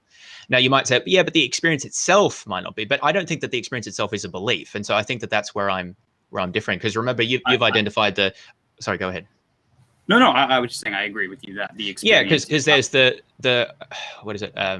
Acquaintance with the fact, acquaintance with your belief, and acquaintance with the connection between those. And I think maybe you can have incorrigible acquaintance with like a fact, say, your own experience of a headache-like thing. But I don't think that you can have incorrigible acquaintance with either of the other two. And so that, I guess that relates to the objection I've sort of been talking about for a while, which is that there seems to be too strong a criteria to justify knowledge. And look, at the end of the day, maybe that there's a few things that we could get to, like, I have an incorrigible belief that I had a experience of that appeared to me in such and such a way. Maybe if we massage it enough, you'll find something that, yeah, okay, look, I guess I can't see how you could doubt that. But then that's going to lead to the problem of how much do we actually get from things like that? It seems like we can't justify much of our knowledge if that is all the resources that we have. Yeah, so I think that that is probably one of the big objections to it, is that at least at the level of basic beliefs, it doesn't get you much. And I mean, this is why people like Alvin Plantinga, go crazy about it and are like, well, I can't get beliefs in other minds, and I can't get belief in God as properly basic, and I can't get all these other beliefs I want to have. I can't have them as properly basic. And like my response to that, and sorry if anyone here loves Plantinga, but my response to that is, so what? I don't care. Yeah. That's what you get non-inferentially. That's what you can be certain of. Again, and so this is where inference comes into play. Is that, in my view, a belief in other minds, it has to be inferential. A belief in God's existence, it has to be inferential. And so you're right, foundations are limited, but I think we have the tools to move beyond them through inferences. If we didn't, and we're stuck in skepticism with just these non-inferential beliefs, personally, I'm okay with that. Yeah, that's interesting. I do have some sympathy with that position. I think it is better than certain people. I mean, maybe Plantinga would be one, although he's somewhat different set of views. But that want to add a whole lot of things in as things that we can be, that could be properly basic beliefs, or that we can be directly acquainted with, and things like that. That seems a bit too profligate from my point of view. But what I do want to do, and this this is maybe leads me back to sort of defending coherentism, is I feel like my project is just a bit different than what you're saying. See, I don't think that we need to be certain about really much of anything, and that doesn't bother me too much. And so I'm less interested in the project of let's sort of decide a priori, maybe. I think that this is supposed to be an a priori project from your point of view, that what the standards are for knowledge and then see if and when they're met. That just seems to me a bit of an odd project, to be honest. And maybe you can respond to that, but I'll just say how I think about it, which is more that we have a bunch of things that at least we think we know, like lots and lots of things from science and history and everyday usage and maybe theology and wherever else. Now, can we give an account as to how we actually could know these things? And that's the project that I take myself as sort of giving here. You can think of it as a reflective equilibrium if you like, although I don't know we need to use that language. But basically, I said, look, what's the best account that we can give of how we can know these things? And does it work? Maybe no account works, right? In which case, we should be a lot more skeptical. But I think that we can give plausible accounts that allow us to understand how we can know a lot of the things that we know. I actually think that we should be more skeptical than actually a lot of epistemologists would seem to like to think, because I think actually a lot of common sense beliefs we should be more skeptical of than a lot of people would hold. But I also think that there's a lot of things that we can know. And I think that we can give a decent account of that. Now, maybe that account doesn't, this is where I think it's different. Maybe that account doesn't have the same sort of standard to it, like incorrigibility or whatever, that we might sort of like a priori. But that is what doesn't bother me. Like, well, maybe the story we can give about how we can know things isn't the story that we might have liked it to be, but like that is the actual story of how we know things. Like, I think it's the best account. So it's coming at it kind of from a different direction. What do you think about that? This might be getting to like the old particularism, Methodism thing, right? And so it seems to me that my approach seems pretty much Methodist, right? That I'm getting what is knowledge and then seeing if anything measures up to it. Whereas you seem to more be kind of taking that, like, here are things that we know. Can we give an account of how we know them? And kind of to some extent, that has always just kind of seemed like the wrong way to look at it to me, because when we're saying that we know something, we can always ask the question, well, do you in fact know that? And, if so, then how? And so I pretty much agree with the justified true belief definition of knowledge that you gave at the beginning. And so, really importantly to me is that truth condition on knowledge. And so this maybe gets back to my meta-justification objection to coherentism, is that it's not in any sense clear to me how mere coherence actually indicates truth. In my view, we've got a guarantee of truth, and then we're making inferences from there. So the connection to reality is held throughout the entire chain of inference, and it's just not clear to me that coherentism has that going for it. Yeah, let's talk about that meta-justification objection then, because we've been talking a lot about the doxastic access side of things. So why coherence is an indication of truth? So actually that seems to, maybe presuppose it's wrong, but that seems to rely on a particular notion of what the point of justification is. People have quite different views about this, but I think I'm broadly sympathetic, because I think that the point of justification should be to guide us to what to believe, and on the basis of truth or something like that. And we can maybe talk about that more or just put that aside. But but why I think that coherence is that thing? Well, my attitude to this would be just, well, we give the account of coherentism, like what it says, and then sort of assess how well it fits with things that we know and what sort of story that it gives. I should say that I think of myself as a Methodist as well, in this sense that you should believe things on the basis of whether they conform to a particular method. It's just that I don't think that we can establish that method a priori. I think that we need to start with what we think that we know, not assume that we know it like infallibly or anything, but just take it as a sort of a candidates or whatever, or as plausible things.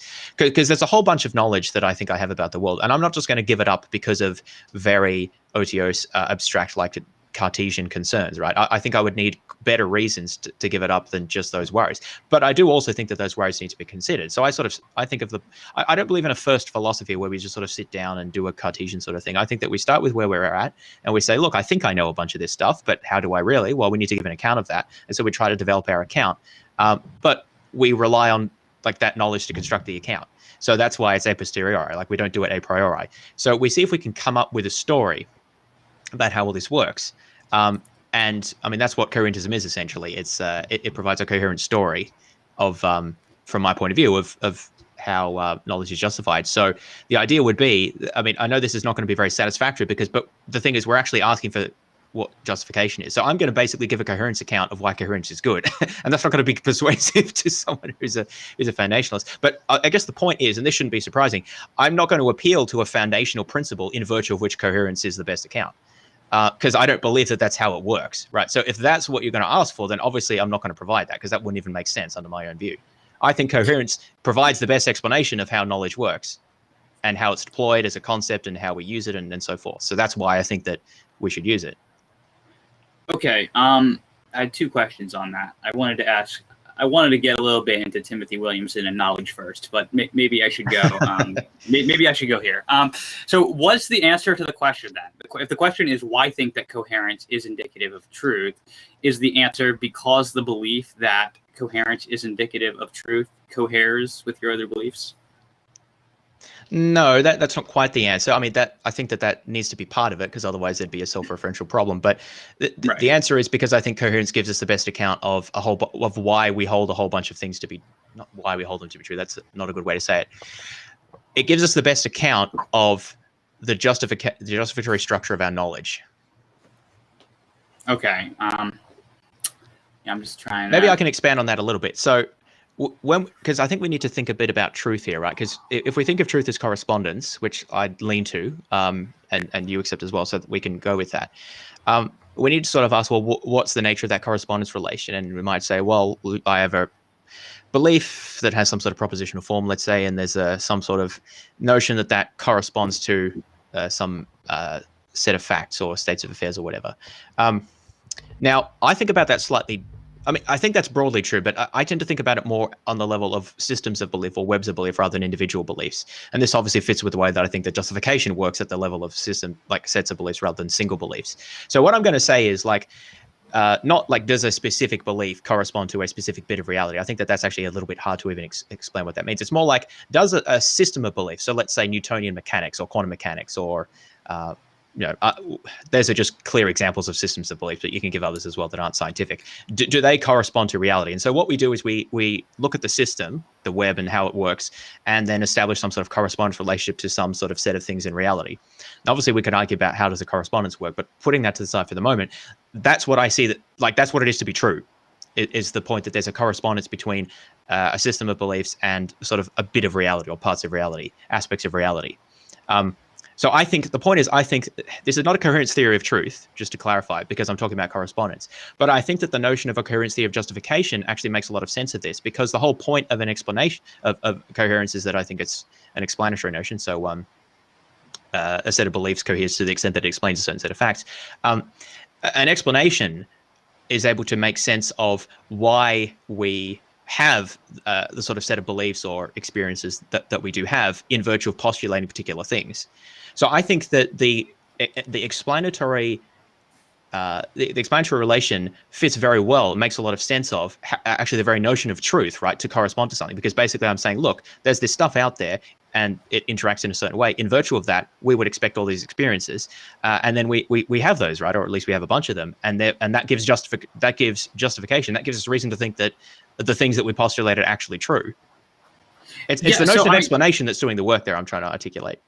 Yeah, I mean, there's so much of that I want to agree with, right? Like when you were talking about how coherence, it performs an explanatory role, right? And so, I mean, I'm on board with that, but that seems like when we're invoking explanations, it seems like we're making inferences at that point. But when, like you say, we're using an explanation to explain data points, as a foundationalist, my question is like, but then where do those, like what justifies our belief about these data points? Like that, I want to appeal to foundations here to explain how we have the data, and then move beyond that to explanations. So like making inferences from foundations. Yeah, and I think the difference is I don't see that. Well, I mean, I guess I can see the appeal of having those foundations. I don't think that we have them. I mean, we've talked a whole bunch about that. I don't think those accounts work very well. Or even if we do have them, they're not nearly, most of the things that we regard as like data are not those things. So maybe there's a few things there that I have a pain-like experience now, maybe, but I don't think that's sufficient. So I don't think we have those, and I don't think we need them is the other point, because basically when I'm constructing an explanation, I don't need to take the data that I'm using as like as certain or something. I can take it as, how to put this? I mean, I can take it for granted for the point of view of constructing a particular explanatory theory. But then when I'm looking at it a different way, I can then question it. I don't have to take it as like incorrigible or something for it to serve as data for a theory. Like, for example, suppose that I'm trying to construct a scientific explanation for just trying to make this a bit more concrete. Let's say I'm looking at general relativity and I have a theory about space and time and all of that, and I want to test that theory. Well, I'm going to test it against a whole bunch of observational data. Now, are those observables certain? Well, no, because all of them could be false. They could be, the equipment could have malfunctioned. I could have had a hallucination. Like, there's all of these things that could have gone wrong along the way, but that doesn't somehow undermine the whole process, because it still provides explanatory value as to, like, I don't want to rely on using probabilistic language here, because that means that there's a whole lot of other baggage here, but I think it's helpful. Like, so I can say that the probability of observing what I do is much greater under the explanation that I'm proffering. So that gives reason to accept that the explanation is true, essentially, even if the data that I'm explaining is itself uncertain. So I don't think it needs to be incorrigible in the way that or like foundational for it to be like valuable in this way. So I don't think it has to be either in most cases. I think, like, in scientific explanation, we're necessarily dealing with external world beliefs, and we're trying to explain beliefs about the external world. And I don't think external world beliefs can be basic beliefs in the first place. So I think you're already making inferences at that point. And once you have made a probabilistic inference, like when you've made a non-deductive inference from an incorrigible belief, then probability enters the picture, and of course, then at that point, your data points can be wrong. So I have agreement there. It's just that when we're explaining even a belief about an external object that we're trying to explain, I think that belief itself is traceable to an incorrigible belief. So we keep the tight connection to reality and truth. But we don't have an incorrigible belief that there is an external object, right? What is the incorrigible belief that you would identify there, just so I'm on the same page? It depends on what the particular data point is. So it's probably going to be that I have a perception of something, and then I'm inferring that the best explanation of that perception is that there's a physical object, mind-independent object that is causing that experience in some sense. Yeah, so I basically agree with all of that, except that the perceptions need to be incorrigible, because from my point of view, I could be mistaken about those perceptions. And I guess I don't want to retread too much soil here, but for example, like I say, I perceive there to be a tree. I could be mistaken about that. One reason I could be mistaken is I could have a completely wrong idea about what trees are. But also, there could be, I was going to explain that in a different way. I think that's probably the easiest way to put it, that I could have a very confused idea about what trees are. And to pull that back a little bit, the very notion that I'm deploying, which is a tree, only makes sense within a context of, like, well, what is a tree? Well, you give all these properties of trees, like that they grow and have leaves and whatever else, right, that they photosynthesize. Already it seems that in order to deploy the concept of a tree, I'm appealing to a web of beliefs that I have. So I don't see how the notion that I perceive a tree can be incorrigible, because there's so many ways that I could be wrong about that. Now, there's one way that people have advanced around this, which I'm not saying you have to, but I think this might be helpful, is to adopt a sense data theory of perception, which is to say, look, that ultimately the things that we're interested in terms of perception are not like perceiving objects like a tree, but it's something like green here now, or something like that. Basically, aspects of sensation that are entirely atheoretical, that don't have any sort of top-down content in terms of imposing a structure on that. I just think that that's wrong as a theory of perception, like cognitively. I don't think that's how we perceive. I mean, maybe sometimes we can experience that way, but for the most part, we don't experience green here now. We experience, oh, there's a tree. And in doing so, that's because there's a whole bunch of structure of existing knowledge that we're appealing to there. But because of that, basically, perception is theory laden, to put it crudely, and so it's not, because that theory can be wrong, the perceptions can also be wrong, and therefore are not incorrigible. Okay, I mean, if the incorrigibility part, obviously, I think we went back and forth a lot on. Yeah, well, not a foundation. If you want to, they're not a foundation. They're something that can be revised just like anything else.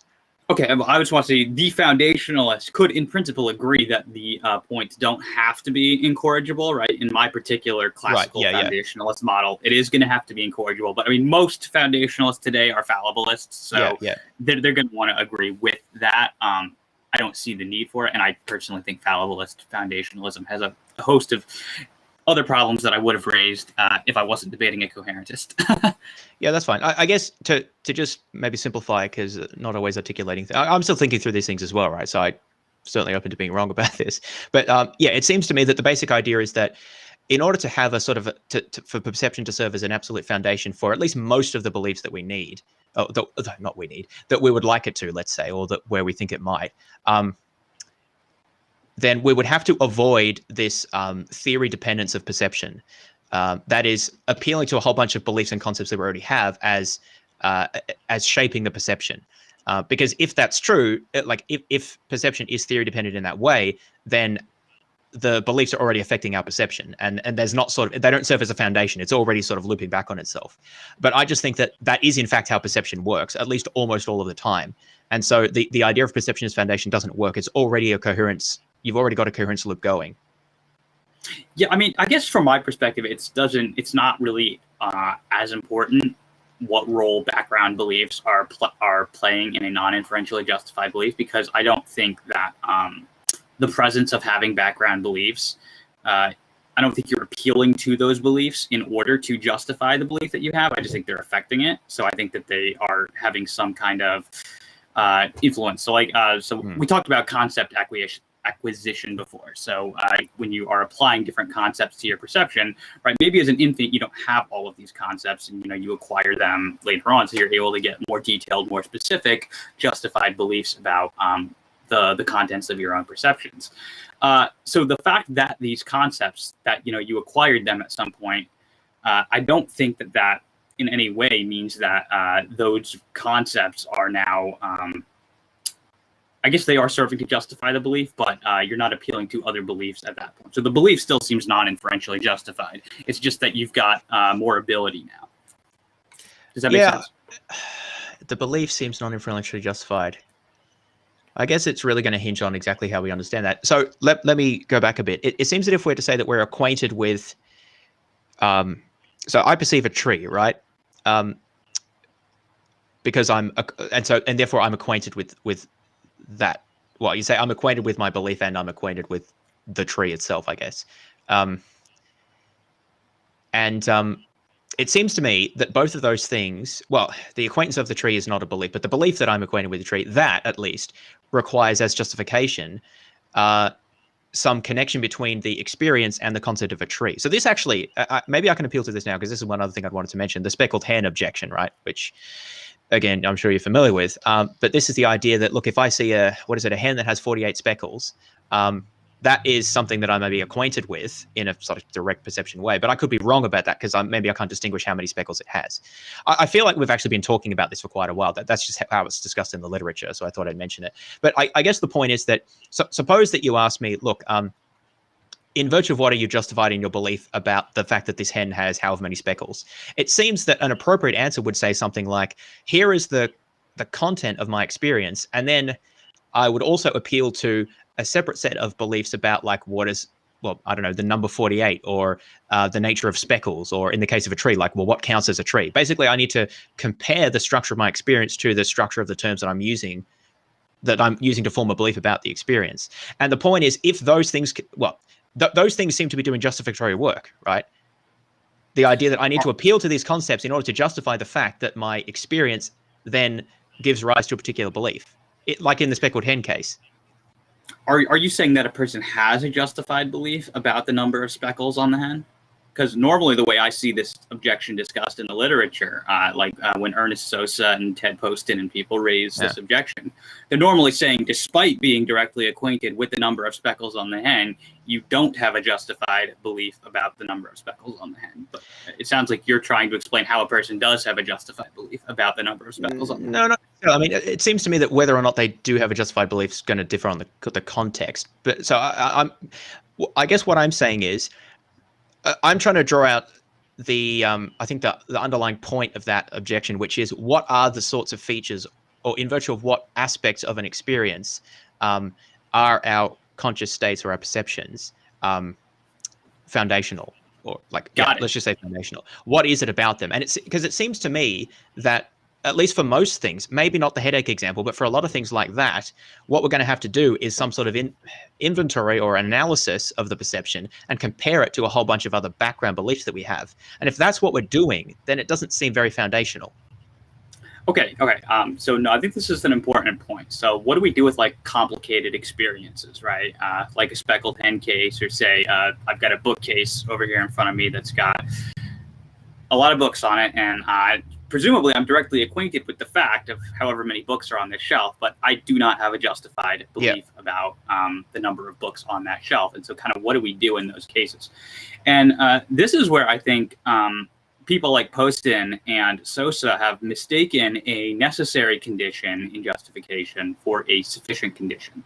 So in the theory of direct acquaintance that I put forward, there are three acquaintances that are required for non-inferential justification, right? Acquaintance with the fact, belief, and correspondence. In cases like that, it seems to me we've only got one acquaintance. We've got acquaintance with the fact. That's how many speckles are on the hen, how many books are on the bookcase, something like that. But I personally don't have a belief about how many books are on the shelf. I don't have a belief about how many speckles are on the hen. Let's say I do get a belief about how many speckles are on the hen, like I just take a random guess that it's 48 and it turns out there really are 48. But if I'm not acquainted with the correspondence between my belief and the number of speckles on the hen, right, my acquaintance with that fact, then I'm still not going to be non-inferentially justified. So, I mean, I don't think examples like that pose a challenge to acquaintance theory, and maybe you weren't saying that it does, but those are kind of my thoughts on speckled hen cases.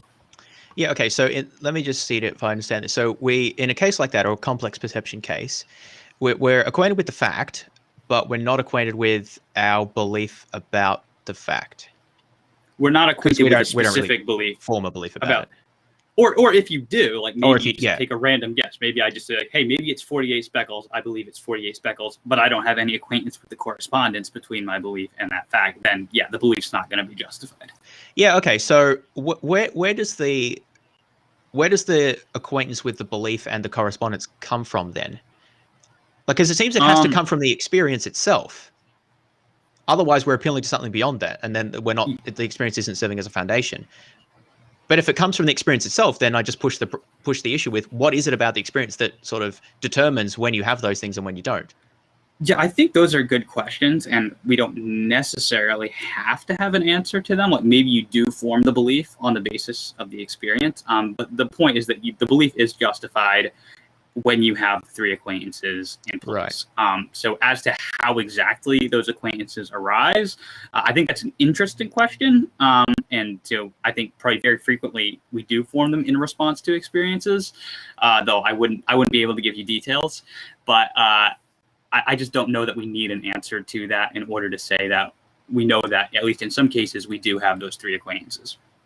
Yeah, I mean, I don't want to push the idea that a philosophical theory has to sort of explain everything in order to be a good theory, because that's obviously too strong. But I do feel this point is important. So let me just sort of maybe say something further about this. So the idea of this acquaintance foundationalism is that this set of three acquaintances of the fact, our belief about the fact, and then the correspondence between those is necessary and sufficient for a belief to be non-inferentially justified. Is that correct?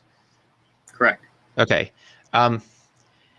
So then I guess the question would, well, and maybe you're going to say we don't necessarily need to know this, but I guess the question would be the nature of this acquaintance and how it sort of works. And it seems to me that I don't think it relates to what I was saying before. It seems to me that the foundationalist has put themselves in the position of only being able to appeal to aspects of that of the experience, the fact that the experience relates to, because if they appeal to something else, it doesn't seem to be very foundational. And that's the point I was making about the theory theory ladenness of perception. And then, sorry, go ahead. Oh, go ahead. No, you finish. Well, I was just going to finish that thought out, which seems to me to be it seems to me that the experience itself dramatically underdetermines, at least in many cases, maybe not every single case, but in many cases that, like the speckled hen case or the bookshelf case, radically underdetermines our belief and our acquaintance with whatever belief we might hold, and then our ability to have acquaintance with the correspondence between those. So to just make that more concrete, we could believe a whole bunch of things with respect to how many speckles the hen has, even with the same acquaintance with the same facts. And so it's not quite clear how the acquaintance with the fact is doing, or the fact itself, the perception itself, is doing the work that it needs to ground the belief. It seems that it doesn't determine everything that we need it to. Okay, so it sounds like there might be two issues here, and I'm blanking on what the first one was, but maybe you could explain a little more what you mean by you say it needs to do some kind of work in the perception as it relates to the belief. Like, are you saying that the perception needs to cause the belief in some sense? I think so. I'm a little hesitant to appeal to causation because, again, you get another thing. But it seems that maybe it doesn't have to cause it, but it does seem that if it's to be encouraged, if our beliefs are to be encourageable about this, then it needs to track it in a very fairly precise way, right? Such that if there are 48 speckles, then we form the belief that there are 48 speckles, and if there aren't, then we don't form that belief. And it seems to only, again, the concern here is that we can only appeal to aspects of the experience itself and not anything outside of that. And so it just doesn't seem that it does that. Our beliefs don't seem to be responsive in this very precise way. Because, like, I could miscount them, for example. Or I could mistake a speck from something that isn't. Like, I could have a wrong belief about a whole bunch of stuff. Yeah. And so I think this is where I think it becomes, again, important to return to that. You have to have the three acquaintances in place, right? So it could be like, for example, if there's only like three, say I've got like 3 pink dots in my visual field. It's, I'm acquainted with that fact. Yeah. My belief correspondence between it seems pretty easy in that case. But yes, as you get increasing levels of complexity, and of course, it's going to be different for every person. Because, there are some people who are just, disgustingly good at identifying things like that. Right. But, so there are people who maybe they do have those relevant acquaintances. So I actually think acquaintance theory has the resources to explain how it is that some people could, maybe some people can't really go above, 6 or 7 and form a justified belief. Maybe some people can go up to 12. Maybe there's some superhuman who can get up to 48. In your case, you said like maybe there's something in the hen that's not actually a speckle. And of course, I think this gets back to the importance of saying that acquaintances don't get you external world beliefs. It just gets you the content of your own experience. So I don't think that would actually provide a defeater for that. One other thing I wanted to hit on, though, and then I'll let you respond. You said is that you can't appeal to anything beyond the experience. And I don't know that that's necessarily true, right? So because there's going to be a proposition that's being justified by that experience, right? Yeah. And proposition, well, at least in my view of concepts, is that propositions are kind of built out of concepts, sort of like sentences are built out of words, although not exactly.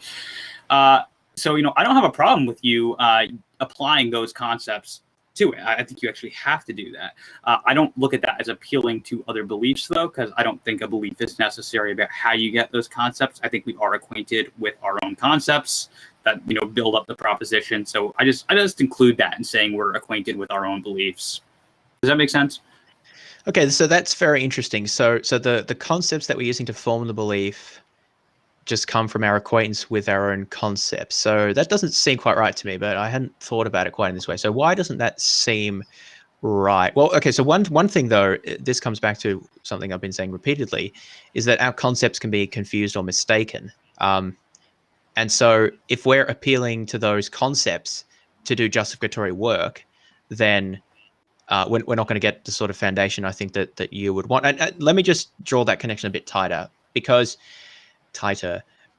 it seems to me that I think the speckled hen example is maybe not as good as, just to illustrate the point, as the example of that I perceive a tree. Probably could use it either case, but say I'm perceiving a tree, right? Then there's the question as to the nature of the concepts that I'm deploying. So there's my acquaintance with the fact I guess for it to be a fact, you have to assume that I am perceiving a tree, but with whatever a fact that I'm perceiving, right? And then there's the belief that I form about that, and then my belief about my acquaintance rather with the correspondence between those. Now let's talk about the belief, because this is what I'm interested in, is how the belief that we form relates to the acquaintance with the fact.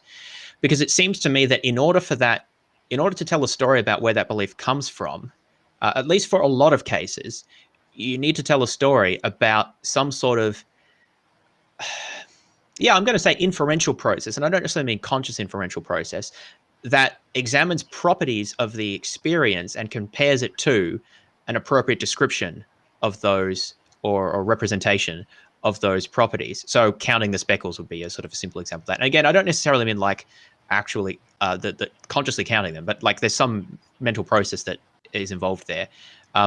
So it seems to me that basically what we're doing is comparing an experience with various candidate mental constructs of that experience when we form the belief, and doing that seems to be, in so much as we're doing that, it seems that those concepts that we're using are doing justificatory work, because we're going to say, look, this belief is justified in virtue of having the right arrangement of these concepts.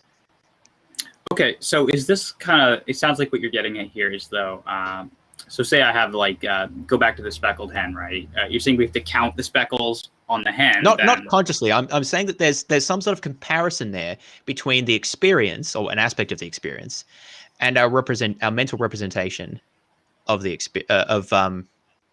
I guess you'd say, isn't our experience the same as their mental representation? No, actually it's not, because like, I guess that's what I'm saying. Perceiving the image is not the same as having a mental construct of the number of speckles in that experience.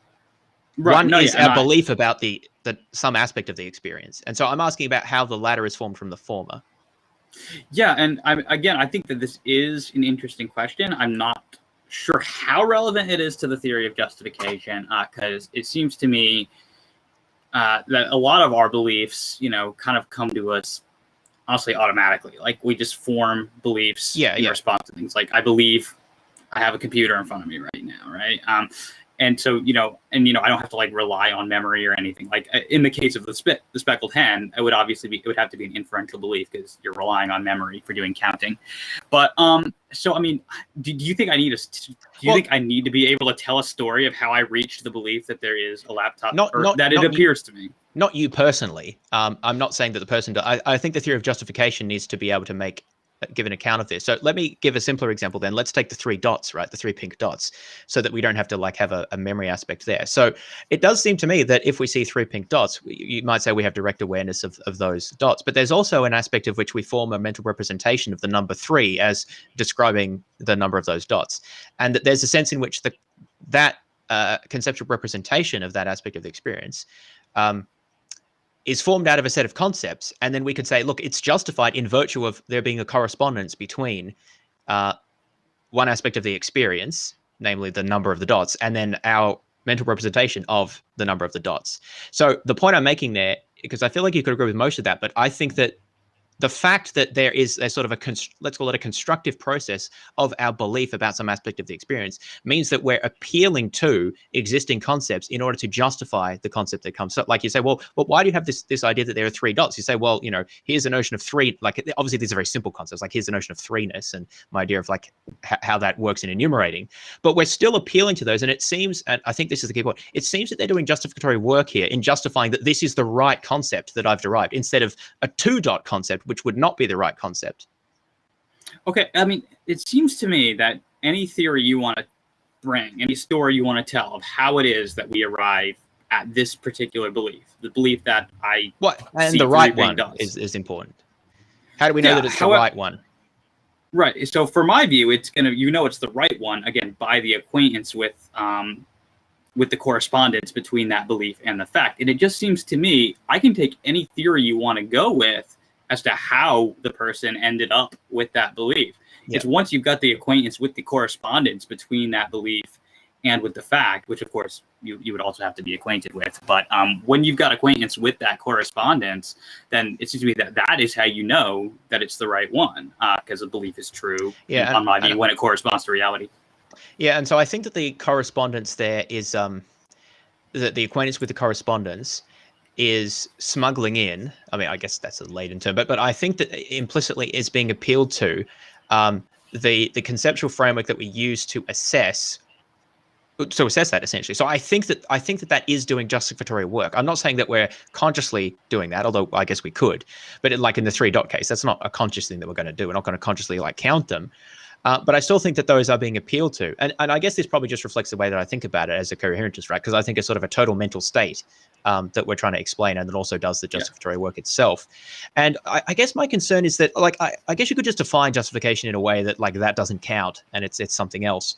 Maybe my concern then is simply that I feel like that this account doesn't sufficiently incorporate the importance of those existing concepts or background beliefs, we'll say, in actually shaping even what we perceive and our beliefs about what we perceive, even like really basic things.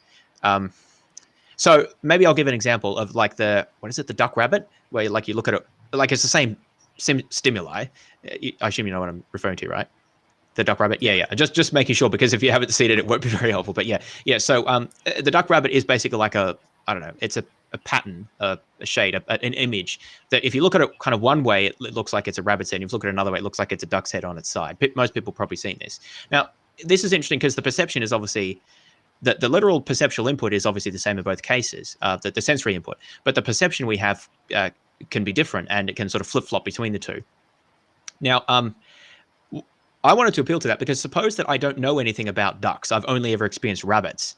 Well, then I'm going to perceive that as a rabbit, and I'm going to say, hey, this is an image of a rabbit. And, I'm going to have acquaintance with the fact that this is an image of a rabbit, and then acquaintance with my belief in that, and so forth. But then suppose that I somehow learn about, which one did I say you didn't know about? You learn about ducks. Now that's entered into my conceptual space, and now when I actually look at the same thing, I'm actually perceiving it differently. And I want to emphasize the point here that it's actually a different perception, right? Because what happens with those cases, or at least this is the story that I give it, is not that you look at the spot, you look at the shape, and you say, "Oh, I think that is an image of a duck." No, because you know that's not an image of either. Like, it's just a shape. But what most people at least perceive is like, oh, that's a duck. Or, that's a picture of a duck. And then it flips and, oh, that's a picture of a rabbit. So what I'm saying here is I think that the foundationalist acquaintance isn't giving its proper due to the importance of what these background beliefs are actually doing with respect to our concept formation and even the justification of those sorts of beliefs. And I think Coherentism fits with that better. Is it all right if I share screen here just so people know what we're talking about? Yeah, that's probably should have done that in retrospect. You're good. Let me just, can you see that? I can't see it. I don't know if Raja might have to. Oh, yeah, there we go. All right, so yeah, this is what we're talking about. Okay, I mean, so, yeah. So, I mean, I look at it one way, it looks like a duck, it looks like a rabbit. Kind of one problem I have with these sorts of examples is that, like, the parts of it, like, there are determinate parts of that, right? Like, there's a dot in the middle, there, right? I would say that these are the aspects of it that you're directly acquainted with. And it's, maybe, what you could be directly acquainted with the fact that you're maybe applying the concept of a duck, or you're applying the concept of a rabbit to it. I mean, at the end of the day, this is a drawing. And so, like, when we're looking at artistic pieces, particularly ones that are like, another one is like the old lady, right? And I'll stop screen sharing because people have the idea. But it seems problematic to me when we're appealing to kind of cartoony examples like that, where we're just kind of like, well, it's specifically made to be ambiguous. But I would say that there are determinate aspects of the experience that you're acquainted with. But I mean, at the end of the day, it's not really either one. It's meant to be compatible with either. So that's kind of why it is that you can apply either concept. Yeah, but I'm talking about your perception, not like the reality or the causal etiology of the drawing. I'm talking about your perception of it.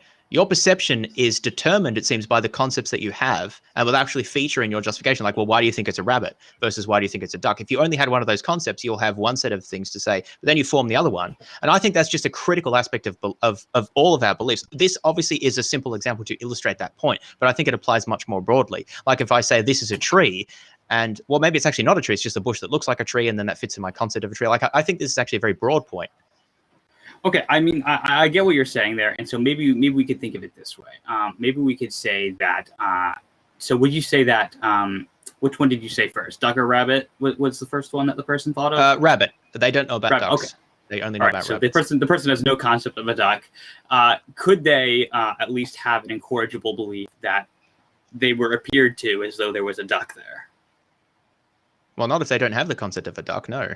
Or sorry, a rabbit. Yeah, sorry. As though it was a rabbit. No, I wasn't sure if you actually meant no. Could they have an incorrigible belief? Well, I don't like the notion. Yeah, go ahead. Well, you just say the kind of like one stands out to us. Like there's a similar one with like the young girl versus the old woman, right? And kind of just with these sorts of things, one of them just grabs us first, right? I don't think it's really even proper in these cases to say that there is a correct matter of the fact, but maybe in like the bush tree example. No, I'm purely talking about perception. Yeah, so I'm not interested in like which the drawing is of. I'm saying what is the nature of our perception of it. That's actually why I'm using this example, because there's no, I assume, no fact of the matter about which it actually is. Right. And the same stimuli gives rise to different perceptions. That's why I think it's helpful. But right. I would say no, it's not incorrigible, because suppose I don't think it would be. I suppose is what I would say. Suppose that I only know about rabbits, and I see it. I'm like, oh, that's a rabbit. And like, I guess no one tells me about it. So I'm like, yeah, I remember then I had that perception of a rabbit when I saw this thing. Then later I learn about ducks. And then perhaps I remember, oh yeah, that thing that I saw, like maybe that, like now that I think about it, that actually was a duck. Or maybe I think it was either, like whichever way I think about it. I actually change my attitude, or not just attitude, my belief about what perception I had based on later knowledge that I gained that helps me to interpret that perception differently. And this relates back to the point is that that it's basically theory laden. Our perceptions are theory laden, and that theory is doing justificatory work when it comes to us forming and justifying the concepts that we use to apply to the theories. Yeah, and so I mean, I'm going to agree, obviously, at the level of when we're applying very precise sorts of concepts, then I don't think that you have incorrigible knowledge of at that level of conceptualization, because again, I don't think we have acquaintance with generally those sorts of things. Sort of like if you, to use the example I gave earlier of a spilled liquid, you might have incorrigible knowledge that there's an appearance there of liquid, but maybe initially you just apply the concept of water, and it turns out it's gasoline or something like that. Well, I mean, I don't think that we were, in fact, acquainted with the chemical makeup of whatever that liquid was. So I think that the very broad perception, very broad concept of liquid, then it is incorrigible to that extent. Or with the bush tree one, we could just say that there was, vegetation, there were leaves, whatever. Those facts of your experience, I would say you were directly acquainted with those, as well as your belief about that. But yes, then when you tried to make the inference that this is a tree and it turns out it was a bush, then yes, then you went beyond your direct acquaintances. So this is what I'm rejecting then. What is our direct acquaintance? It seems to me our direct acquaintance is just like whatever we. Well, this is the fundamental objection as to how we go from an experience to a belief about that experience. If I have an idea of a tree, I'm not going to say that, oh, well, actually, it was just some sort of vegetation. Like, I'm directly acquainted with it being a tree, because that's how I'm deploying the concept. And that's why I use the duck rabbit example, because it's the same sensory input. It's clear, it's just that we're deploying different, theoretical constructs. And I don't think those are very abstract. Duck and rabbit are fairly concrete, and they're also not very precise. It's not even entirely clear why it's a duck or a rabbit, right? Because it doesn't really look much like either. The point is that is how people perceive it. And so I think it's a very useful example to show how we can be directly acquainted with, I have an appearance of a rabbit. But then also maybe you learn later, oh, what are ducks? And then I can reinterpret that experience in the light of the new concept that I have and actually regard the experience differently. And I think that shows how much work actually those background beliefs are doing there. Yeah, I mean, I would disagree. I would say if the concepts are sufficiently broad, then you can have a non-inferential justification for the current belief. But why do the concepts have to be sufficiently broad? It seems that you're saying that there's like a right level of being acquainted with something as long as we push up the concepts. But I'm not necessarily. I mean, there's an idea in cognitive science of like a natural level of description. Like if you ask someone what type of animal is this, they could say like it's a mammal, or they could say like the specific breed of cat. But they would normally just say like cat. Like there's a particular sort of natural level that people tend to use. I don't think that there's any sort of pre-theoretical a priori notion of like what the right level is that we're acquainted with. That doesn't seem to make any sense to me. It's just whatever level that we're deploying based on the concepts. But I'm saying that when the concepts change, then what we're acquainted with changes. Like if I know lots about cats, I might be directly acquainted with the precise breed that is. But if I know very little about them, I might just say like it's an animal, and I'm directly acquainted with that it's an animal, but nothing more than that. But maybe later then, if I learn much more about cats, then I actually realize, oh, that thing that I experienced, that was actually this breed, right? The point I'm making is that our perceptions are theory laden. And I don't think that you can get around that by just saying, well, if the category we use is broad enough, because like it's not that people just use one category, like they just directly perceive whatever it is. Sorry, directly acquainted, I should say, with whatever it is that they're acquainted with based on their existing cognitive architecture, right? Yeah, I want to agree with that. I don't think that we are directly acquainted with, these specific contexts, or rather with that specific. So, for example, if I'm having an experience, right, a visual perception, of a cat, I think we can agree that you aren't directly acquainted with the breed, right? Well, why not? If I'm really good at judging breed, I'm just directly acquainted with that based on I recognize that it's that breed. I don't need to even perform any inference. Maybe I'm just really good at that. Couldn't this be like a cat that had been, could we say, I don't know if I want to say painted, but in some way made up to look like a breed other than it was, right? It seems like there's always possible but the claim here is not about, again, I'm distinguishing, because this is the point that you've made. I'm not saying that you can be directly acquainted with there was this type of cat. I'm saying that you had an experience or that appeared to you, this type of catly. That's what I'm saying. Seems to fit your criteria for being like incorrigible, right? That you just are directly acquainted with the way that a cat was perceived. But other people would experience something very different. They wouldn't be directly acquainted with that. Maybe they'd even know what a cat is. They just say like it's an animal. So what I'm saying is that's fine. The same I'm not perception sure that gives rise to a problem. It poses a problem because I think that it shows that a lot of justificatory work is being done by the background beliefs. What justificatory work would you say that these background beliefs are doing? I agree that background beliefs are there. I agree that they're not there. Just and there, they're shaping our perception. Because one person is directly acquainted with the breed of the cat because they have a whole bunch of knowledge about that and they can recognize it. The other person doesn't even know what a cat is. But the sensation is the same, but they perceive differently because of those beliefs. The beliefs seem to be doing all the work about going from acquaintance with the fact to belief about the fact.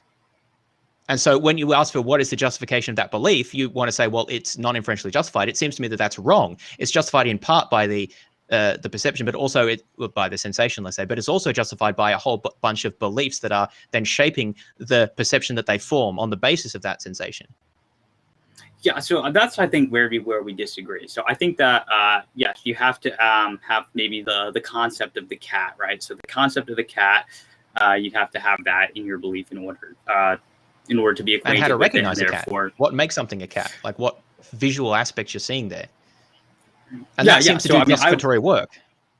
I don't see how though. How is it justifying it? Think about if you ask the person, how do you know it's that breed? And they'll tell you all the visual aspects that they just perceived. So clearly they're doing justificatory work, I think. And by the way, I'm not saying that they consciously went through all those things when they perceived it. I'm saying that's just how perception works. I think that we perceive things in a sort of a holistic way, and that was present to them if they're good enough at identifying cats, right? Now, then you could then ask them about that, and I think that they could give you a bunch of justifications. Now, I want to be clear here. The fact that they can consciously articulate it to you, I don't think is necessary, but I think it just illustrates, in this case, how those things are clearly doing justificatory work, because the person can even articulate to you how they're doing justificatory work in the fact that that's what they perceived. So it seems to me that would just be them describing how the content of that perception corresponds to the belief that they have about it. I'm not seeing. Yes, exactly. That's what they're doing, but that's the point I'm making. That correspondence, in order to justify that correspondence, you need to appeal to a bunch of background beliefs, and so it's not foundational. What background beliefs would you be appealing to? All of these beliefs about like particular species of cats and how you identify them and what patterns of fur they have, and all of this stuff that's outside of the experience itself needs to be appealed to in order to justify the correspondence that we have between my belief about the species of the cat and the appearance of the species of the cat. Why isn't that included in the belief that they already formed? Sorry, included in which belief? So all their specific beliefs about this particular breed of cat, is that not included in the belief that they formed on the basis of their perception of that cat? Oh, because those beliefs don't come from that experience. They come from maybe I've spent years studying cats, and that's where I get all the background beliefs from. They don't come just from that cat. Like obviously that the appearance has these stripes would, but like that then my inferring from that it is this particular breed of cat, that doesn't come from the experience. That comes from background beliefs that I'm probably unconsciously appealing to in order to generate the acquaintance that I have. I agree. So yes, these beliefs I agree, those are playing a role in why you're forming this specific belief. Like, let's say it's a calico. I'm saying it's a justificatory role. Okay, why is that justificatory? I think, well, it's justificatory because I think that I'm not sure how to say it other than it justifies the belief. But I think the easiest way to see this is simply to ask the person, well, how do you know that that was the perception that you had? Like that it was this particular breed of cat. Again, not that it actually was that cat. I'm just talking about the mere perception. Imagine the cat just disappears and they're asking you about the perception that you had. You could ask them, and presumably they could tell you, well, because it had these features, and I know that this breed has these features. Like, they may have to think about it. I'm not saying that this all went through their mind when they originally perceived it, but I'm saying that the fact that they can then articulate all this to you, I think points clearly to the fact that it's playing a justificatory role. I think that that's pointing to the fact that they have other beliefs or maybe even concepts at this point. I think we're actually at the level of conceptualization here. Yeah. And I think that those are present, right? If I form the belief, right, if I'm acquainted with the fact that I have a visual perception of, say, a calico cat, and so I form the belief in response to that I see a calico cat on the basis of that visual perception. Well, then, yes, I have this concept of a calico cat on the basis of whatever the specific concepts that make up a calico cat that allow you to work that out. But that is present in my belief that I see a calico cat. So I'm still present there. So but I'm just how is the belief justified? It's not. It's justified in virtue of the applicability of those concepts to this particular perception that you had, and therefore those concepts are doing justificatory work. I don't know how you can say that they're important, but they don't do justificatory work. Like, well, what are they doing then? I don't think that you have a good account for this. I don't think we're appealing to other beliefs. I think is concepts. The point. Or even that. I think that we have concepts present in our beliefs, right? So if we're not moving beyond that, then no. But I had those concepts before, right? So there's a type of cat. I have a set of concepts about, maybe it's not even like conscious, so maybe we won't even call them beliefs. So just a set of concepts, ideas, whatever, about different breeds of cats and how to recognize them. I don't even need to consciously deploy them. That just happens when I see cats, right? And therefore I'm directly acquainted with that type of cat. But I'm not directly acquainted with that I perceive that type of cat simply in virtue of the fact that there is that type of cat in front of me. I form the belief that there is that type of cat in front of me because of the fact that there's that type of cat in front of me and my perceptual connection, plus the set of concepts that I have deployed that allow me to recognize that. Other people who lack those concepts won't recognize it. They'll just perceive a cat or an animal or whatever. And so I think that it's clear, at least to me, that from the way we understand justification, that those concepts are doing justificatory work. They are what allow you to justify the fact that that's actually what you've perceived and not some other type of cat. As is clear, if you interrogate the person, ask, how do you know that you perceive that type of cat? And they will tell you all of these reasons that appeal not just to that perception, but they'll connect that perception to a bunch of other concepts. Okay, so it seems to me when you're saying justificatory work, you mean that they are involved in some sense in the justification. And well, yeah, basically. I completely agree with that, because obviously in order to have the belief that you see a calico cat, then you have to have the concept of a cat and of a calico. So I agree with that they are involved. That's your belief. But if someone asks, how do you know, or why do you think that it was a calico cat? We're not going anywhere beyond our acquaintances. I have the acquaintance with the belief that this is a calico cat, or acquaintances with, and then with my perception, and I'm just appealing to the correspondence. I'm drawing the lines that calico cats have these features. But how do you draw yeah, there you go. So you are appealing to something beyond. That right there is appealing to something beyond the experience. You said calico cats have these features, okay? That is not something that you directly perceive in that experience. Of course, you may have perceived it somewhere else and you formed a concept about it. That is what I'm arguing is doing work here. Yeah, but I think that that's just present in your belief, which you're directly acquainted with. I'm not seeing how you're moving beyond direct acquaintances to appeal to something else. Because the concepts are not present in our direct acquaintance, and we can see that very clearly because of the duck rabbit example. The person who doesn't know what a duck is doesn't experience that. So clearly it's not present in the experience. You have to have the concept to bring with it to have that. Like, how can you say it's present in the experience if someone who doesn't have the concept doesn't experience the same thing, doesn't have the same perception? Clearly it's coming from elsewhere. No, I agree. It's great. So we're talking about the non-inferential justification here. Then it's when you have it with, again, the fact that you see the cat, your belief that you see this cat, and it's with the correspondence between them, right? Yeah, and the correspondence, I think, is the part that I'm saying is justified in virtue of background beliefs. I think background are really concepts. I think background concepts, because obviously you had to have the concepts to apply them. If you have no concept, it's not just that you have them; it's that they are doing justificatory work that I want to add there. because you're not justified if you don't. If I mean, suppose somehow that you're acquainted with it. This is a bit bizarre, but suppose somehow you're acquainted with a whole bunch of, I shouldn't say acquainted with. Suppose you have these concepts about cat breeds, but you can't actually apply them. In fact, that this happens, right? You have like book knowledge, but you just suck at actually applying it in practice. So you could have knowledge, you could have all those concepts, but if you're not able to apply it in actually sort of interrogating your experience or correctly interpreting it, then you're still not going to form the belief that you perceived it to be this type of cat.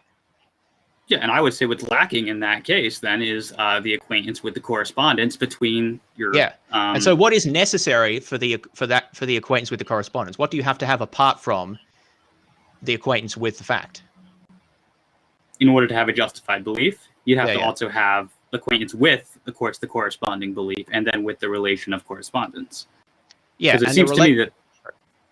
Well, it seems to me that at least one of those acquaintances is missing in the example that you just gave. It is. It is missing. But I'm saying, why is it missing? It's missing because the background concepts are missing. So how can then you say that they're not doing justificatory work if in their absence we're not justified and they're necessary and sufficient for justification? Or at least I'm not denying that they play a role in it. Obviously, you have to have the concepts in place. You have to apply those to and I feel like we're going on a bit of a circle at this point. But yes, you have to have the concepts. Yeah, I don't know that we're making progress. I just feel a bit unsatisfied when you say they play a role, but won't say that it's justificatory. Like, I don't really see what's the difference, especially if you ask the person, they will justify it with respect to exactly these reasons. So how are they not justificatory? Okay, so maybe it would be helpful if I ask you, what is the objection that you're saying here? Because it seems to me like we both agree that concepts are involved in justification. They're justificatorily necessary. So the objection is that the experience alone is not the experience is not foundational. It is not what is the word, non-inferentially justified, because you do actually need inference here, even if it's subconscious inference, by appeal to background concepts. So one way to put this is theory dependence of observation. I think that fits with coherentism better than it does with foundationalism. Okay, I got it. I'm sorry. I think it was my fault that we were just on that tangent. Oh, no, that's fine. I misunderstood the objection there. So, yeah, I mean, I agree that just having acquaintance with a fact is not sufficient to have justification. But where I disagree with you is when you say that inference is involved when we have concepts here. So we can acquire concepts on the basis of our experiences, or if you're a nativist, we just have them from goodness knows where. But we have concepts. I think that we know our concepts by acquaintance with them. But I don't see that inference is involved at any level here. So maybe you could explain why you think inference is being involved. Yeah, bearing in mind time here, but I think we've reached a sort of a good point there. So maybe I'll just sort of give one more go at explaining how I see it works, and then you can respond and if there's any questions. But so why do I think inference is involved? So first of all, I want to clarify, doesn't have to be conscious inference. In fact, most of the time it's subconscious. So, but I still think it's inference because it's basically sort of putting pieces together, if you will, and not simply direct acquaintance. So why do I think it's that way? Because I think, so let's say the cat example, when I perceive a cat of a particular species, if I have the right set of concepts, my brain or my mind is putting together those concepts and sort of identifying, okay, so why is it this cat? Well, I recognize these features and I know that cats of this breed have these features. That's all happening to put together these concepts to apply them to interpretation of the experiences that I have, and that delivers me with a perception that is actually different to the perception that I would have if I didn't have those concepts. So that is, I think you're asking, why is it inference? It's inference because I need to. It's not like strict deductive inference or anything, but it's basically like abductive inference. Essentially, I think that's what our brains are doing. They're fitting together concepts that we have and trying to deliver us with a percept that sort of best fits that, or something along those lines. And I think that's actually the sort of inference that similar to the inference that we do across the board, basically. And I don't think that perception in this is some sort of exception, that our brains just deliver us these things without building in them in an inferential manner. I think that's actually just how it works. There's inference going on at the subconscious level that's actually very similar to other sorts of inferences that we make. So that's why I call it inference in brief. And yeah, so feel free to have the last word on that, because I think I probably said what I can say. Okay, I mean, unless there's a very specific question you want to follow up, but like I'm happy to. No. I mean, it sounded like there's not a whole lot in there I would disagree with, except maybe on this question of inference. It sounds like you're saying that because we build the specific belief out of different concepts that we have, it sounds like that's where you're saying that inference is involved. And if you want to call that inference, I'm okay with that. I'm just, when I'm talking about inference, I mean having a justified belief that you infer from another belief or other beliefs. And at this point, when we're talking, at least from the foundationalist perspective, at a foundational level, then we're not appealing to another belief. So it sounds like, yeah, your mind may have to build the concept up, but I wouldn't really call that an inference. I would say the justification arises once that proposition has been built out of those concepts. You're acquainted with that proposition. You're acquainted with your perception, and if there's a correspondence between them, that's when you have the non-inferential justification. So I wouldn't say that the fact that that proposition gets built is inference. So that's okay. just my perspective. That's actually really helpful. Yeah. So maybe just a quick. So I think I would, and basically the reason is probably just because I'm a coherentist, right? And remember, I said before that I don't make a strong distinction between like beliefs and other types of mental content. I mean, there are distinctions to be made, but I don't actually think that they're as epistemically important as a lot of other people do. So I think that. Basically, I think that if that isn't inference, what I was just talking about, then many other things that we think of as inference are also not inference. And so I think that if we're to apply the category of inference appropriately and also justification, appropriately is a bit strong, but like in the way that I think fits best, then actually this counts as that. And I think that, I guess where I differ with the acquaintance foundationalism is in sort of drawing this sharp distinction between what happens cognitively when we form these perceptions, which, as you've acknowledged, do require background concepts, although not in a non-inferential, non-justificatory way. And then what happens when we build on those? I actually think that they're basically the same thing, and that there's no sharp distinction to be drawn here. But I think I'll acknowledge that, like this. Well, I don't want this to sound patronizing. Like, I think you've actually articulated quite a plausible view here. I don't think it's as good as the view that I've offered, which is just to say that you haven't persuaded me. But like, I think it's a quite reasonable view. And if I didn't have this view, well, then I might adopt that view. Like, it doesn't like I think it makes a lot of sense. It's just, yeah, I think cognitively, there's some issues with drawing some of the distinctions that you do, and I think it fits better to think of it in a more sort of holistic way, in which a lot of these sort of inferences are actually sort of different species of the same underlying type of cognitive function that's going on.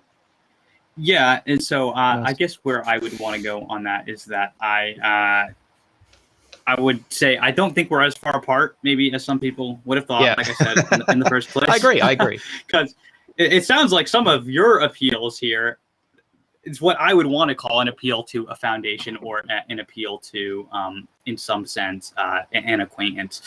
Where I think maybe some of the talking past has happened, and so this might have been my own fault, but it seems that maybe we use the term inference in a little bit of a different way, and that could be just because we approach it from within our own theories of justification. So it seems to me like some of what you think of as inference, that's not at all what I consider to be inference, because I'm thinking of getting beliefs from other beliefs, not stitching concepts that you got from wherever together. It was a good conversation, and so I appreciate you having it with me. Yeah, likewise. I don't know if there were. Sorry, go ahead. I was just going to say, am I on? Yeah. This has been really awesome. People have been really enjoying it. And there are a couple of questions in the chat. Do you guys have time to take any questions? Yeah, sure. Got a bit of time. Okay, let's just throw this one up there. Can you read that, David? Oh, I know this guy. Okay. Doesn't he, by which I guess he means me, doesn't he realize that all reason is circular and that the foundation is God? He should read Greg Bahnsen, but not presuppositional apologetics stated and defended. Okay, yeah, this guy's name is Kyle, and he's joking with me, but Okay. All right. Okay, here's something else. From Enigma Conjecture. Begin with internal foundationalism and then use both foundationalist theory of justification and the coherence theory of justification together. There are people who have actually said that you don't. It's not clear that you actually need to choose between these. So I think Susan Hack would be an example of someone who's said that she has a view that she calls, Foundationalism, which is a terrible name. I think. And especially coming out of today's conversation, I think that it's not clear that you do have to choose. They do seem to be describing somewhat different aspects of belief, because as David was sort of saying, my focus as a coherentist is more on how we do the justification work with the yeah, with concepts that we have, let's say, or beliefs.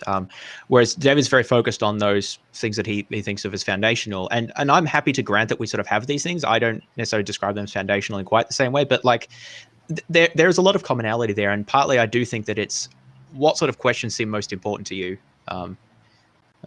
Yeah, so. Yeah, and so this theory here, kind of what he's putting forward, sounds a little bit like what I've been saying all along, which is that coherence is, important. I don't object to coherence, and I mean, you've got some really strict foundationalists, right, Richard Fumerton, who are willing to go as far as to say that coherence is neither necessary nor sufficient for justification. But most foundationalists are going to say, yes, coherence is important at the level of inference, that it's just not the full story. And so that kind of seems to be what he's saying when he's saying begin with the internal foundations. Also, Susan Hack's Foundationalism it's bastardized foundationalism, in my opinion. Well, I'm sure the coherentists say this. Like, I've read her book, but it was a while ago. Yeah, I guess the biggest difference is I just don't see the need for foundations and don't see them as having the different status that foundationalists do. So yeah, it's interesting that most of the rest we seem to agree on. Here's another. Does spiritual experience count as evidence of a spiritual reality on either epistemology?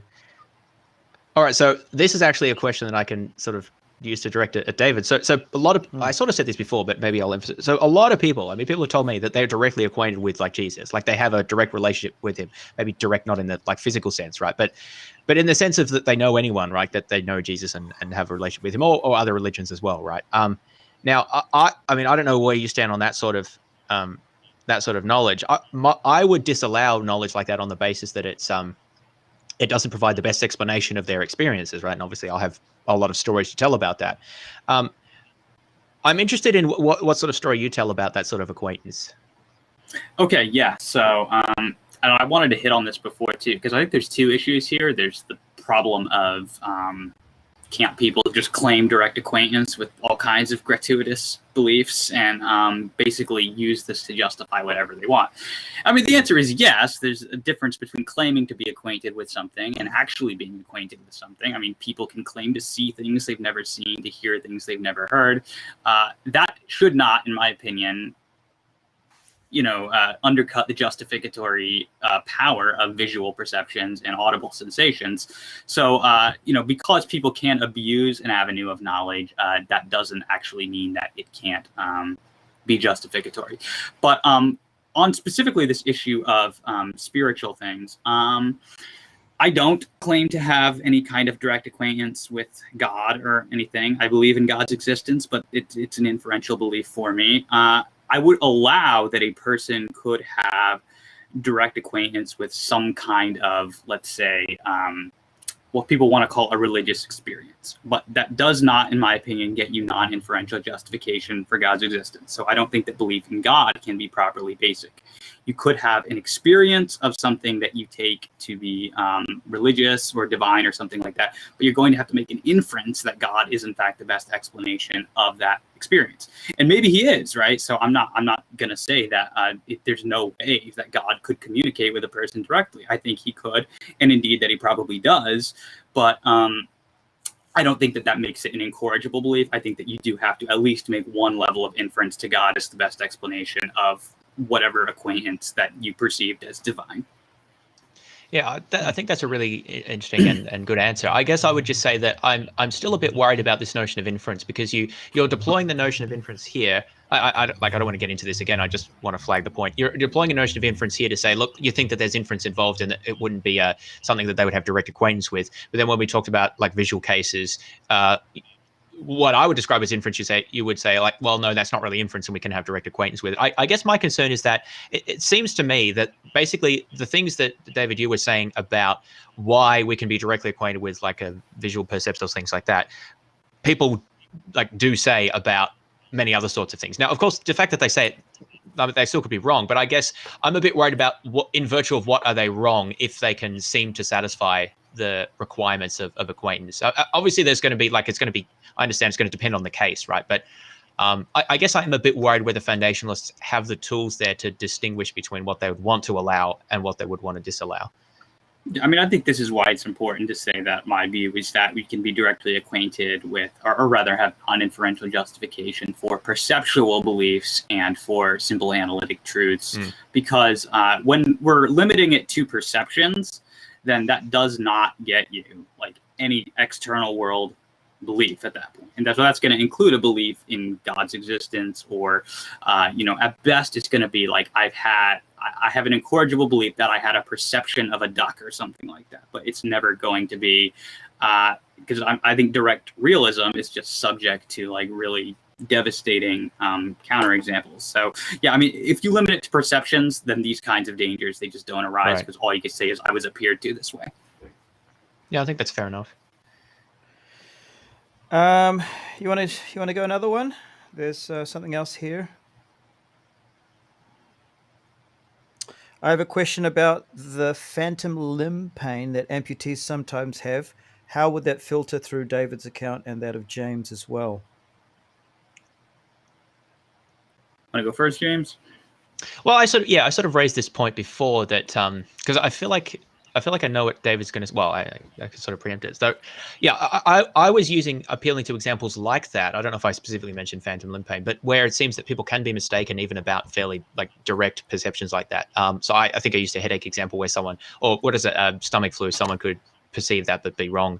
That it not just be wrong that they have stomach flu, but like be actually wrong that is what they're experiencing. Because of the deployment of the term. But so someone who's an amputee, say who has their arm, for whom their arm has been removed, can feel pain, which they attribute to their arm hurting. Like they experience their arm hurting, or I feel arm pain, or something like that. Which, depending on how we understand that, like you could say that what they're experiencing is arm-like pain or something like that, or an experience that feels like their arm was in pain. In which case, that's consistent with, like, there's no contradiction there. Obviously, they can't.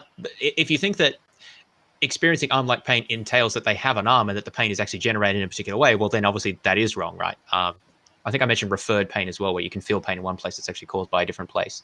Like if people have a heart attack, they can feel their shoulder is hurting, even though it's actually their heart causing the pain. So it sort of depends on what we take the take home here for me is that it depends on how we interpret exactly what the beliefs are and what account is being given. And this, I think, does actually get you a bit to philosophy of language about like when someone says they have arm pain, like what do they actually mean?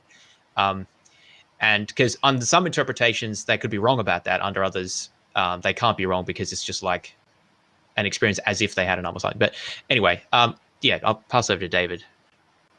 Yeah, my view is probably pretty predictable. I would say that the belief that you have this sort of phantom pain, that is incorrigible. But obviously, I don't think that because I'm limiting it to perceptions, this isn't getting you any kind of external world belief. So the fact that you could have a perception about a part of your body that doesn't exist, it doesn't pose a challenge. You're still going to have acquaintance with the fact that you felt this, right? Because I mean, in my view, you could be a brain in a vat, right? Like that's an open possibility. And so you could feel like you have like that you smashed your foot or something, even if you have no foot to smash. The point is that it's the perception that's going to be incorrigible in your corresponding belief to that perception. So yeah, I don't think that this would provide any kind of counterexample to my particular version of foundationalism. So the reason I mentioned like theories of meaning is because they are important here. So if you're someone like Putman, who takes a strong externalist theory of meaning, then like he would actually say that if you're a brain in a vat, then you wouldn't actually have any. I think actually he would say you didn't have any beliefs at all, or certainly not any justified beliefs, because the like the content of belief is the thing that causes the belief. And so if none of your beliefs are caused in a way that like we understand them to be. So for example, if you think that to have a belief that you feel pain in your arm involves that belief being caused by a certain firing of nerves in your arm, then that belief is actually false if it's not caused in the right way. And so that would also apply if you're a brain in the vat, so that none of your beliefs would be caused in the right way. So they sort of either all be false or you don't have any beliefs. I'm not actually sure which way it would work under his view, but we don't have to address that now. I just wanted to raise that I do think that like these issues of philosophy of language do become a bit relevant if we're to assess the status of these beliefs. But I know David doesn't adhere to that account, so it's I'm not saying it is a problem for him. Just thought it was relevant. How are you guys feeling? Shall we wind it up here? I don't think there's anything. Yeah, I further in think chat unless here. there's any other main questions that people. Yeah, I could go for another 2 or 3, but if there aren't any more, then we can end it there. Let me just have a look. Actually, there was something up further. Let me just try to find it.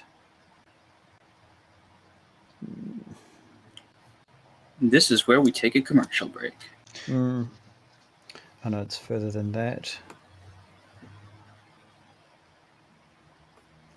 Did you have any questions for either of us as the moderator? To be honest, like I literally discovered what the topic was about, or investigated a little last night, and most of what you guys said just went. It was funny. Someone in the chat said, "This is it's 2 a.m. in the morning and my brain's not working." And I here it is. It's 1:45 a.m. in the morning, and my brain is not functioning well enough to take this stuff in. And shall listen to this tomorrow. And then someone said, "It's easy. It's just words." Okay, now here's the question. No, wait. Did we already do that one? No. I don't think we did do this one. No, okay. Does theism necessitate foundationalism, and are the most common theistic belief systems foundationalist? This is more a question for David than me. I'm not sure. Well, my opinion on this, which is, I mean, I don't claim to be an expert on it, but so the first question would be no, theism does not necessitate foundationalism, not by any means. Are the most common theistic belief systems foundationalist? Well, certainly not if you're talking about the kind of foundationalism that I hold, the kind of classical incorrigibilist foundationalism. That is hugely unpopular, I mean, among epistemologists in general right now, but in particular among like Christian theistic philosophers. Most of them are all kind of like high on Alvin Plantinga's particular theory, which like I'm working to see it move away from that, because I think that that's a massively problematic way to go. But I mean, even Plantinga's theory is broadly a foundationalist theory of justification. He holds that there are inferential and non-inferential beliefs. He just has a very different kind of account than I have offered of what a non-inferential belief would consist of. So I think it would be fair to say that most theistic philosophers are foundationalists. You know, there are a few like Ted Poston, who is, I think, a Christian and a coherentist. But for the most part, yeah, most are foundationalists as far as I know. Yeah, and I should add to that, most philosophers, as far as I know, are some version of foundationalism, although it's a fairly big tent these days. Coherent, like, I guess strict coherentism is a fairly small view, although I haven't even really defended strict coherentism view. It's more of a weak coherentism view because I allow for perceptions and other things to have a space there as well. One thing I would add is that we haven't really talked today about externalist theories of justification, which is one of the things that David was just referring to. And that's kind of the almost the received wisdom these days, is to go for externalist theories of justification, which is different to what either of us have outlined. So maybe we'll have to get someone on another time who wants to defend one of those. But yeah, that's a whole other can of worms. No question here, but Dominic is very happy to have watched this and is grateful to James and David and everyone else involved. Yeah, thanks, Dominic. Glad you enjoyed it. Yeah, and thanks for the... No, go ahead. There was quite a few people watching the stream, and yeah, a lot of people appreciating and enjoying the conversation. It was really very, very interesting.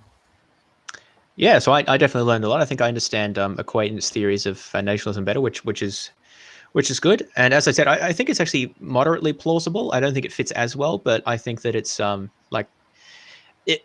think it's good to see people actually trying to think carefully about things and like develop a theory. I know that like this isn't necessarily novel to you. You're building on other people just as I have with mine. But yeah, I respect that a lot. I think that it's refreshing, at least from the circles that I engage in sometimes a refreshing distraction or reprieve from the like, how do you justify this? And then you'll just throw whatever at you, like morality or I don't know, the external world or the meaning of words or free will or like whatever it is. And it's like, well, how do you understand it? And then they just sort of don't really want to actually engage with theories. They just want, well, I don't know what they want. Anyway, but it's nice to actually be able to engage at the level of comparing theories, which I think is how philosophy should be done. So I appreciate David with the taking some time to do that. And I enjoyed it and learned a lot. And thanks also to the Theology Unleashed for the invitation. Yeah, and I also want to extend my thanks to Theology Unleashed for it, and also to James, because I honestly didn't expect to debate someone as high profile as James. He's been on my radar for a while since he published his book critiquing William Lane Craig, but I have enjoyed the quality of the work that he does. I take him much more seriously than I do most YouTube atheists, just because he's much more rigorous, and so I appreciate about that, and I appreciated this discussion because it was just good to like go in straight philosophy and not have to like butt heads over the existence of God or something, which is kind of like the thing I would have more expected us to debate. But this was good. So yeah, no, this is good as well. I mean, these things, just as a footnote to that, these things matter as well, right? Because I guess this maybe puts me different from some people like Matt Dillahunty. I don't just like disbelieve in God because I disbelieve in God or because I don't think it's likely. I mean, I don't think it's likely. You're not convinced. But it's because I have a whole bunch of other philosophical views, which, when taken together, mean that I judge God's existence unlikely and means that I explain things in other ways. So, like, you can't really answer the question, from my point of view, why don't I believe in God, without looking at some of these other points of view as well, or these other issues as well. And so it's good to actually just be able to talk about those in their own light. So, it's been nice. Yeah, I would agree with that as well. Is that like when we're assessing questions of religious claims or anything like that? I mean, it's all going to be tied to your theory of justification, implicitly or explicitly, which is why I think it's worth dedicating the time to become competent in that area. Awesome. Thanks so much, guys, for your time. You spent more than 2.5 hours sharing your thoughts, and people have tuned in and gotten the benefit of that. So we really appreciate your time and look forward to I think all your details for your YouTube channels are in the description box down below if people want to find out more about both of you, James and David. So we'll sign off here. Thanks once again, and all the best. Bye.